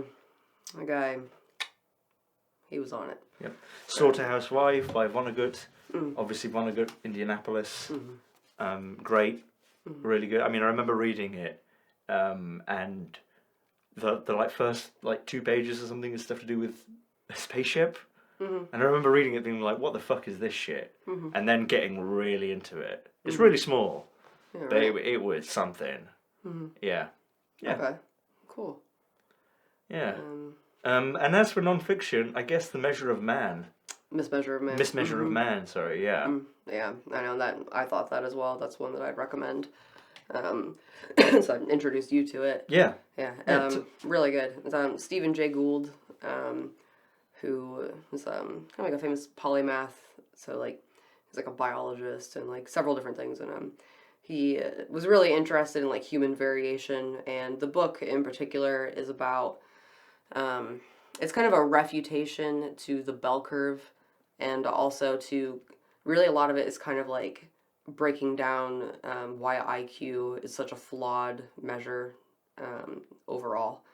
And there's a lot of like really interesting like historical stuff about like what do you call it, like reading the impressions on your skull to determine like how smart you are, and just all kinds of like pseudoscientific ideas where their main purpose is to elevate one group of people and denigrate another. To reestablish the superiority of the white man, basically. Yeah, it's basically refuting scientifically all that kind of stuff.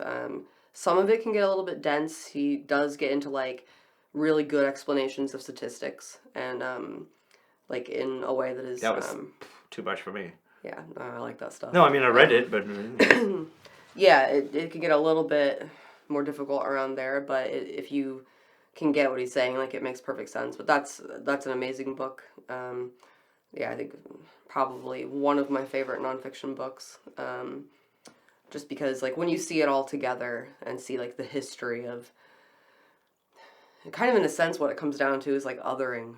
Do you know what I mean? Yeah.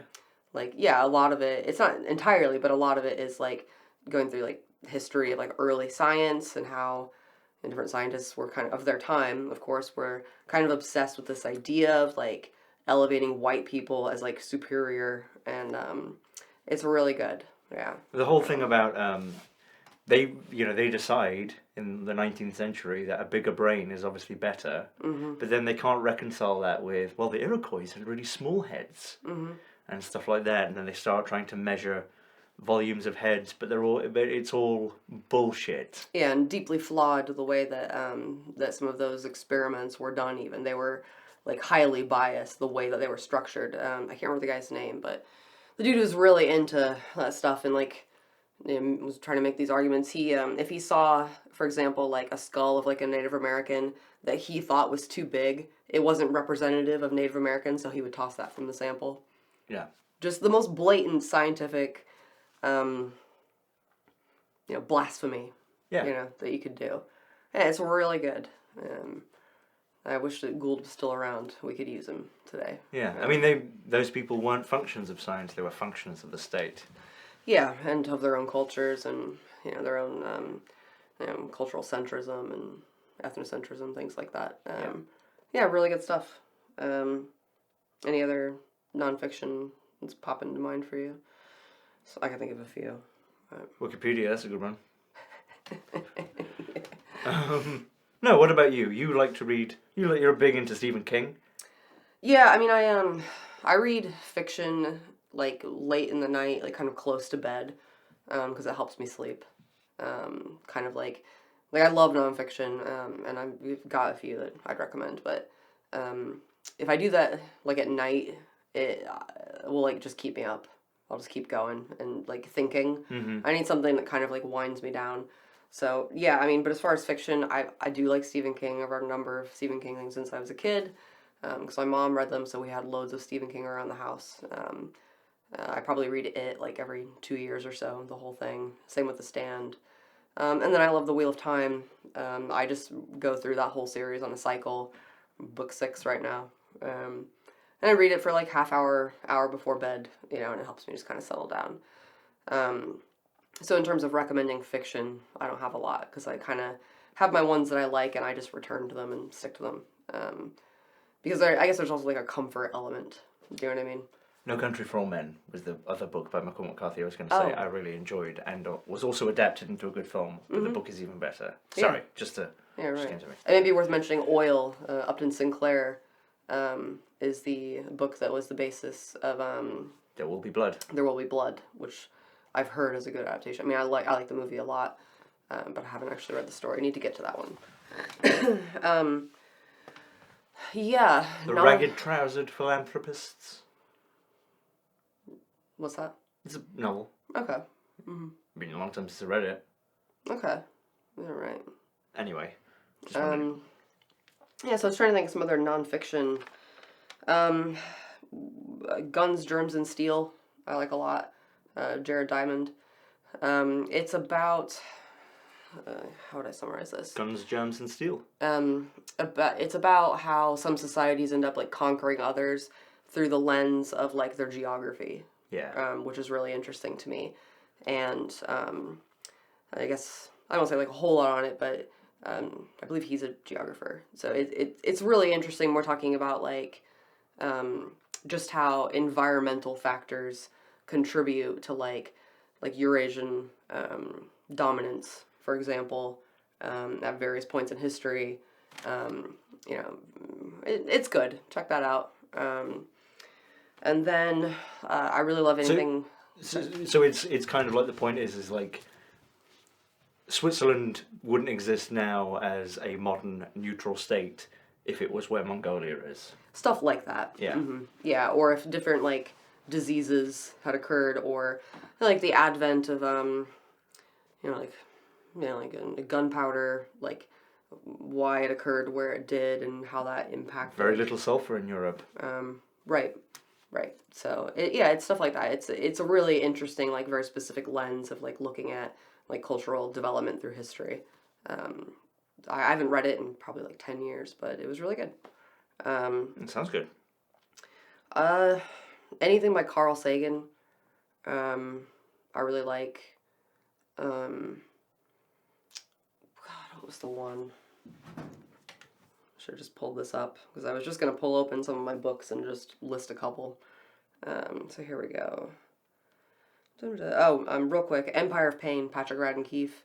Definitely recommend that anytime. If you're into the opioid epidemic and Purdue Pharma and the Sackler family, that whole saga, it's pretty thorough. And we would not have been able to do the 3-part Sackler series without that. Very good. Yeah, very, very good. I definitely recommend that if you're into that topic at all. Like deep family history and stuff like that. Good stuff. Let's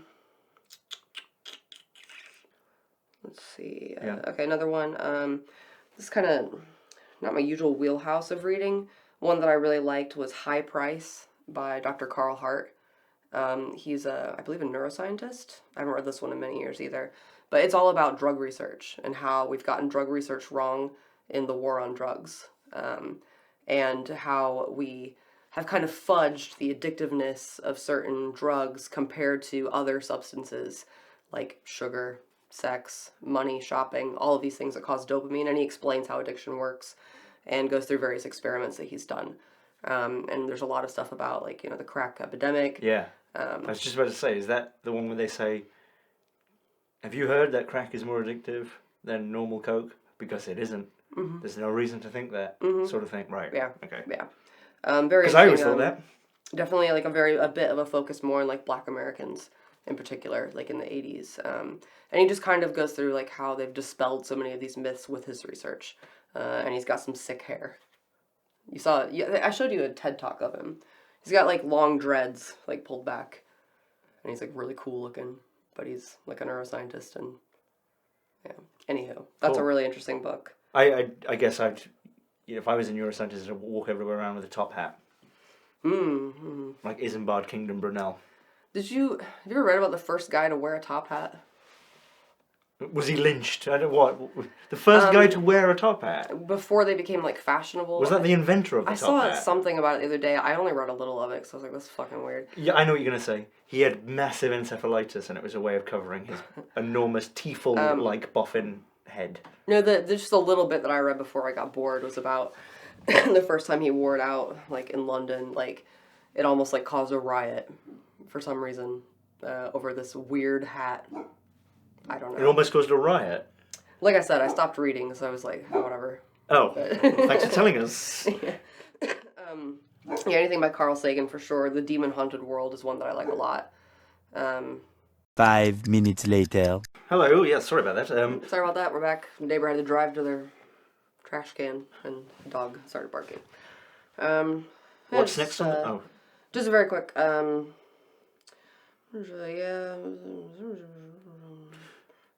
anything by Carl Sagan. I got a load of books, but I guess that's good for now.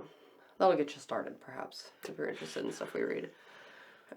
So that is the end of all the questions. Oh, what I would say as well is Orwell. I'm pretty sure I've read everything Orwell wrote apart from Burmese Days. I'd recommend Road to Wigan Pier. Okay. I need to get to Orwell. I've never read any Orwell. I need to get to that sometime, for sure. I guess some of the like sci-fi class. I've never really like gotten like super into sci-fi. Well, that's just 1984. Yeah, I get you. Like but, all the others aren't novels. Okay. Road to Wigan Pier isn't a novel. Just short stories, or. No, he was a journalist. Oh, right. It's about poverty in the north. Oh, gotcha. Yeah. He calls people from Sheffield troglodytes. Which is fucking frighteningly accurate. It's fine. Being from Sheffield, I can say that. Yeah, fair enough. Yeah. And also thanks to everyone just quickly for all the suggestions of things to watch. And there's some games as well. Yeah. I got those listed. Yep. The donut game. Yeah. I actually still have no idea. But a lot of good suggestions. I've seen that. I saw Jim Starling play it ages ago. It was fun. Okay, cool. Yeah. So yeah, keep the suggestions coming. I'm keeping like a running list, and we'll just get to them as we do. Yeah. And then, yeah, I guess. Actual content. Yeah. Content. Some of the there's not a lot really. Some of the shit that we watched during the last couple weeks, and yep. The Traitors. Traitors. With Alan Cummings. Which I'd never heard of. I think was there a trial of Peacock? Something we got like a Peacock for the month for like $5 or something. To watch Dr. Death, which we'll talk about in a minute. Yes, to watch Dr. Death too. And the Traitors is like every single ad for everything. Like if you're watching the Traitors, there's ads for the Traitors throughout. So, a reality game show basically. And the main reason to watch it, in my opinion, the reason that we've watched all of the first season and started the next one, for me, is Alan Cumming, who hosts, being hilarious. And being paid for every time he says murder or traitor. Murder. Murder. Like doing like an amped up version of his own Scottish accent is how it comes across. Yeah. And in like adorable little outfits. Yeah. When he's dressed like, what did you say? the one the other day, you were like, oh, he's dressed like an Elizabethan woman. An Elizabethan woman. Yeah. Yes. Going to a funeral. Yeah, with like a cane, like prancing, and yeah, very funny. Yeah. The actual I will say that the concept is a bit more interesting. is more unique than these kinds of things. It's like a bunch of people go live in a mansion that Alan Cumming pretends is his mansion. Like, as if you live there, Alan Cumming.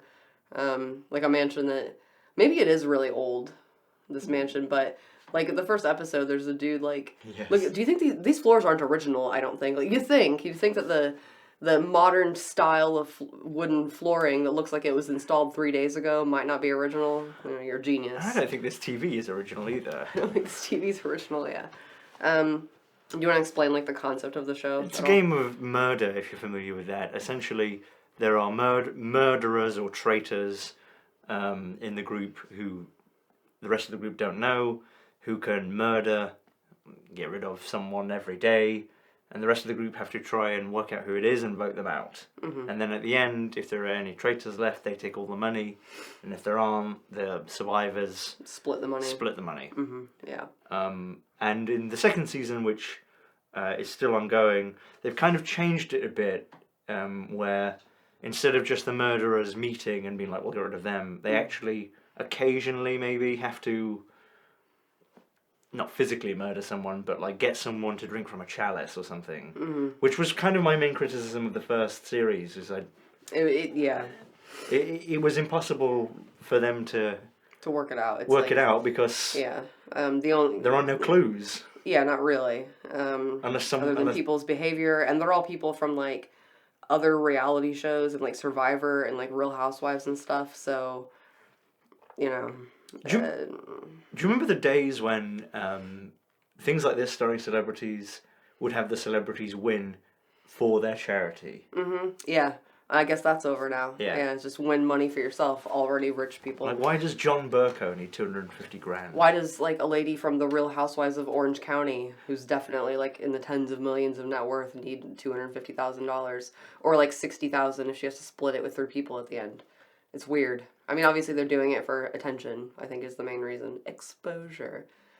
So the concept is a little bit more unique than, like Survivor, for example, where it's just like, now here's a challenge where you have to, swim through these hurdles and stuff and then try not to annoy each other too badly and then vote everyone out, which is so boring, I think.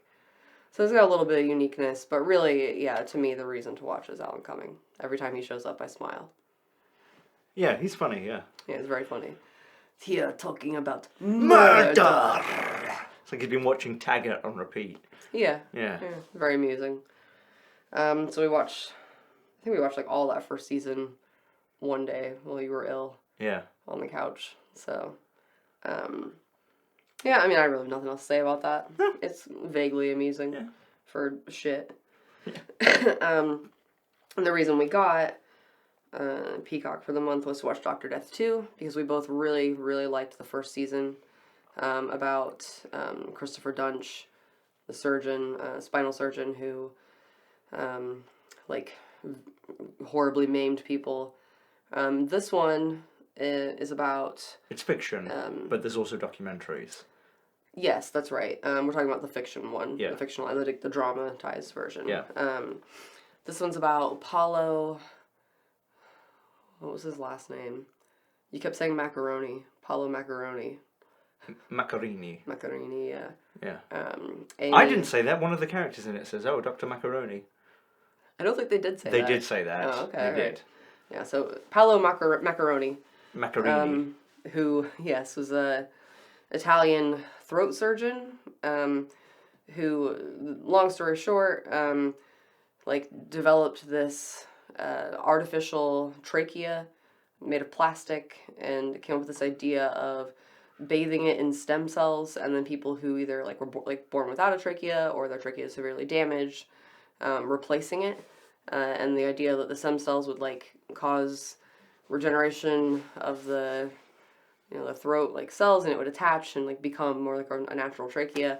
And they actually didn't work at all, and people died brutal, awful deaths, needlessly, while he was becoming world famous for this amazing, innovative new technique that totally didn't work, and the media was just happy to glorify him. And he meets an American journalist, a producer at, I believe it was NBC. Mm-hmm. They're mentioning 30 Rock all the time. Yeah. Who he starts a relationship with, and she kind of sorts out that he's, a liar and full of shit over the course of the story. And what did you think of it? I thought it was alright.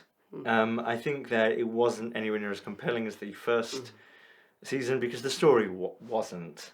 It's not the filmmaker's fault. Yeah, because it's based on real story, yeah. Yeah, like, the first story, the two doctors who pursued Dunch, played by Alec Baldwin and Christian Slater, are from they're the heroes from the beginning. They observe this guy and they're immediately, being other surgeons, like, we've got to stop this guy. We gotta stop this, yeah. Whereas this one, again, it's not the story writers, it's just the way it happened. The people who stop him were way more complicit with him. And the journalist lady, as she likes to tell you, stupid cow. Yeah. You fucking moo. Yeah, there's a Netflix documentary about him that we watched before watching this, because it hadn't come out yet, where it's told from the perspective of that lady. I can't remember her name. Something weird. Benita something. That's very weird. Benita, yeah, that's right. Yeah. I'd actually kind Benita of Mussolini. almost recommend watching that instead, but because they really, so in the show, she's played by Mandy Moore, who does fine in the role, and I agree with you, it was all right. They make her way more sympathetic than the real woman who is telling the story on the Netflix documentary version. She's really, really, it's really hard to sympathize with her. Because she's a massive part of why he became so successful, and the lies he was telling her, for a journalist, should have been obvious lies. Like, I'm the Pope's surgeon. Yes, I'm the personal I'm doctor. Obama's surgeon. I'm the personal doctor of Barack Obama and Bill Clinton and the Pope, and we're going to get married in Italy, and the Pope is going to marry us. He's going to perform the ceremony, even though we're divorcees and not Catholic. She's not a Catholic. She's not Catholic. Like, just the most ridiculous stories. And my sense is that she was perfectly fine to go along with all of this, because in the documentary especially, there's a lot of her talking about, like, how amazing it was when she met him, because he would buy her so much stuff and, like, amazing jewelry and designer clothes, and he took her on vacations all around the world. She was so in love with him. The implication is because of those things. Maybe I'm being too harsh. Maybe he love-bombed her. I'm almost certain that's what happened. But still, journalist, senior journalist, producer. Yes. Who knew to hide it from her colleagues, because it was a massive ethical violation. Yes, because to sleep with someone that you're continuously writing a story about. Yeah, he was a subject. Yeah, she really only got interested in the fact that he was lying about things when she, kind of around the time that he said, let's get married, we're going to get married, we're going to have this amazing wedding, it's going to have a guest list of, like, all the most famous people in the world who you've never met with me, and I've never mentioned before that I know them or anything, telling her he's part of, like, a secret ring of doctors that just treat elite people. With throat conditions. Yeah, right, and he's a throat surgeon. I'm the Pope's chiropodist. What are you talking about? He, like, don't worry about planning our wedding, I'm going to plan it all for us, and you're just going to come, and also we're going to live in this house in Italy that you've never been to, but it's my house, it totally exists, that you've never seen before, and that's when she starts getting suspicious. Then he cancels their wedding, it was never planned, and she has a friend who's like, the Pope is not going to be in Italy on that date, right? And that's when she started getting suspicious. But it wasn't like all the other stuff. Am I making this up, or did he, when she started to kind of rumble him, did he say, I have been lying, I'm actually an international assassin? There was something like that. Or did I make that up? No, there was something like that, yes. The most absurd shit that I think nobody would fall for, especially what you'd consider a pretty... stupid lie? A stupid lie, but also just someone who in some ways is a very sophisticated person herself, producer, and she keeps, I'm actually glad that they put this in the show, but in the Netflix thing, like, she wants to keep telling you, I'm a journalist, I'm an excellent journalist, so it's amazing that I wouldn't work, because I'm a journalist, you're not a journalist, dude. Well, she knows that, that's why she keeps saying it. She keeps saying it, yeah. Just the real lady, yeah, I have a real difficult time sympathizing with her. And it's interesting the way that they, just one example of how they make her more sympathetic in the fiction show. When she decides to go to Italy to like check out whether any of these things that he's been telling her are true, and she like goes to the house that they're supposed to live in. There's no house there. It's just like an empty lot. And then she finds his other house and drives up there, and he's already got a wife and kids who are there with him. You know, she's like, I can hear them calling him daddy from the road where I'm parked. But in the actual event where she's talking about it on the Netflix show, The Real Lady, they have footage. It's her and her friends, multiple friends, drinking and driving while like champagne and like being really obnoxious and drunk driving around Italy. Like it's weird. So they definitely softened her a bit for the fiction show. Yeah. And yeah, I don't know, there's something about that lady that it's just weird. I don't know, I can't even put my finger on it. Well, she's a self-interested faco. Yeah, I think that's mostly it. Journalist. She's not a journo, she's a corpo. Yeah. If you have Netflix, it's worth checking out. I can't remember what the documentary is called, but if you just put Dr. Death or Paolo Macaroni or whatever in, it'll probably come right up. And the way she carries herself and the way that she's so self-involved is interesting to me. Because I actually feel like it came across like she really didn't care that much about the people who, more or less like strangled to death over weeks and months and died of like horrible infections because of these fake things. Yeah. Was really not the focus of her concerns. So not as compelling as the first story. Again, not the showmaker's fault. It's the actual story. Yeah. The Dunch story is way more compelling because there are people we can really root for who are the two doctors, like, who are trying to stop him. Like, they gain nothing from this, they really like kind of put their careers at risk to go after him, which they did immediately. And also there's the like lady prosecutor, like the young prosecutor who wants to get him and takes a risk. She has very little power. She's like a deputy prosecutor and like goes full on trying to do this. I even thought Dunch's wife was really sympathetic, the former stripper who just wanted to have a kid and be a mom, and his parents are sympathetic. And it's like really him, like, and also just the fact that like one of the surgeries that he botched was his best friend, who he almost decapitated and paralyzed him from the neck down. He just had a bit of back pain that he wanted fixed. So the first Dr. Death, super compelling, in my opinion. I agree. I don't think the second season was as good, but the sequence, I think, in episode 5 with Yesem, who gets one of these tracheas and then, completely deteriorates over, I don't know, like a few months. And you see, that sequence was very effective. That was very effective, very horrifying. Yes, watching. She wasn't even going to get the surgery at first. I thought they were just doing an exploratory surgery at first, to like see if she could get one. And then she woke up and Dr. Macaroni is like, by the way, I had to take out your lung. What? Just removed one of her lungs. And it wasn't really clear why. I think it was because too much blood was pooling or something. I don't know. Yeah. That was a really effective sequence. Yes. For sure. Yes, he should be in jail. Yeah. And he's not. And he's not. He's still out there. So, spoilers. It was alright. I think I liked it, but it was nowhere near as compelling as the first one. Again, just the story itself was more compelling than the first one. Yeah. So, I guess that's really it for that. Excuse me. We also watched American Nightmare yesterday, a new thing on Netflix. You want to say what that's about? It's about someone who, or a couple who are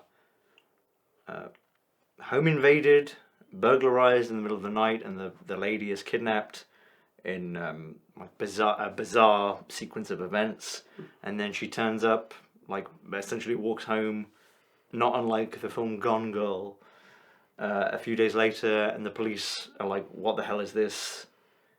They don't believe them because the story is pretty incredible. The story of how the kidnapping happened and some of the events that happened, the police don't believe them. Like, this is like bananas. This makes no sense. They found it really not believable. and basically like went on the news and said that that this was all a hoax, that it was a fraud. And then it turns out there is more to it than meets the eye. Yes. And I thought the story was interesting. I thought the people were interesting. I feel like it was too long.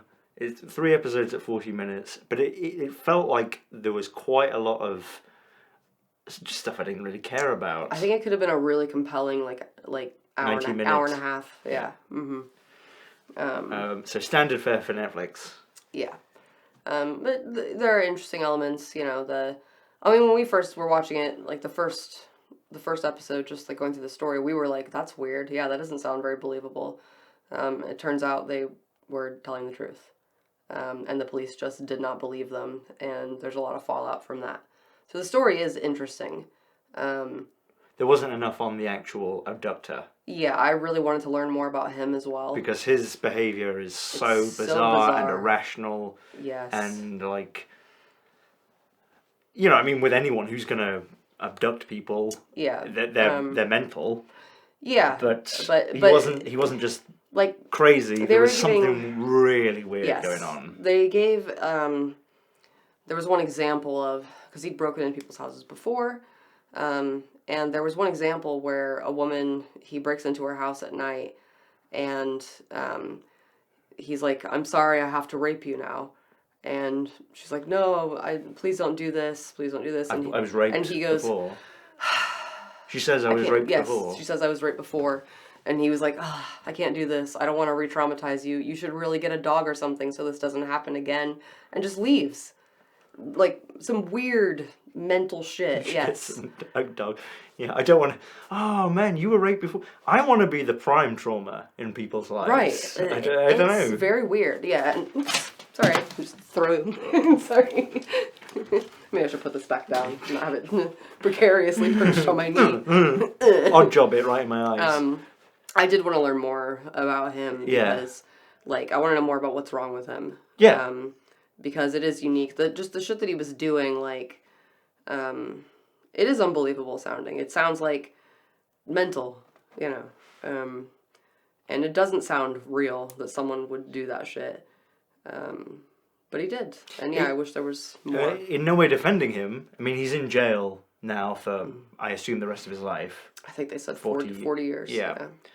But it sounded like he had... I mean, again, I don't know, but it sounded like he had trouble sort of differentiating reality from fantasy. Like, it almost felt like a lot of it felt like fantasy, you know? Yeah, as I was saying to you, like, it seemed like he had some issues with, like, delusion. Is how it came across. And they really didn't dig into that very much. They, like, mention some of this. They say that he had Gulf War syndrome, he was a former Marine, and he was had a law degree from Harvard, and I think I'm right. He was a Marine from 1995 to 1999. So how did he get Gulf War syndrome? I was thinking that too. I don't know. There's a lot of weirdness. I mean, he could have done, because from what I understand, Gulf War syndrome is to do with handling depleted uranium rounds. So maybe he got that from just handling them, and it was nothing to do with Iraq. But yeah, maybe. Yeah, I don't know. And yeah, like, they kind of, like, tack on some stuff at the very end, like, where they're like, he did practice as a lawyer in Northern California and was disbarred after, like, a year. Like, well, why can't we get more of that in the documentary? Like, disbarred over what? Can we hear a little bit about that? And they did say, but they didn't go into it. No, it was, like, just a little, postscript at the end, yeah. So, but it was alright. Definitely made the police look like pieces of shit out there, except for Hero Lady Cop. Yeah. Who actually caught him because she gave a shit to actually listen to some of these stories and do some police work and investigating, and she ended up getting the guy. Yeah. So probably loads more women would have been raped and kidnapped if it weren't for her. Yeah, good for you, police lady. Good for you, Lady Cop. Yeah. Lady Cop. I can't remember her name. Lady Cop is what I was thinking, yeah. Anything else about that? No, I don't think so. Okay. I was just going to briefly mention settlement survival. But you know what? Why don't I save that for next week? Sure. I haven't played any new games or anything. I haven't really played a lot. I've been very low. Yeah. Yeah. I know. I know you're like, I'm really not that ill. I'm okay. But when you're too ill to sit in a chair, I think you're ill. Yeah. So, yeah, I guess that's it. I'm not ill until I'm vomiting blood out my eyes. You are like that, yeah. Yeah, well, I think that's it. Thanks for all the questions. Yeah, I think it was cool. Yeah. Suggestions. You can come in if you want. By all means, yeah. Yeah, anything else? I don't think so. I think that's it for me. Cool. Well, thanks very much for watching. Hope everyone's doing okay. Staying warm in January. Yeah, stay The warm. worst month until February. True story of that. All right. Right, thanks for watching. See ya. Bye.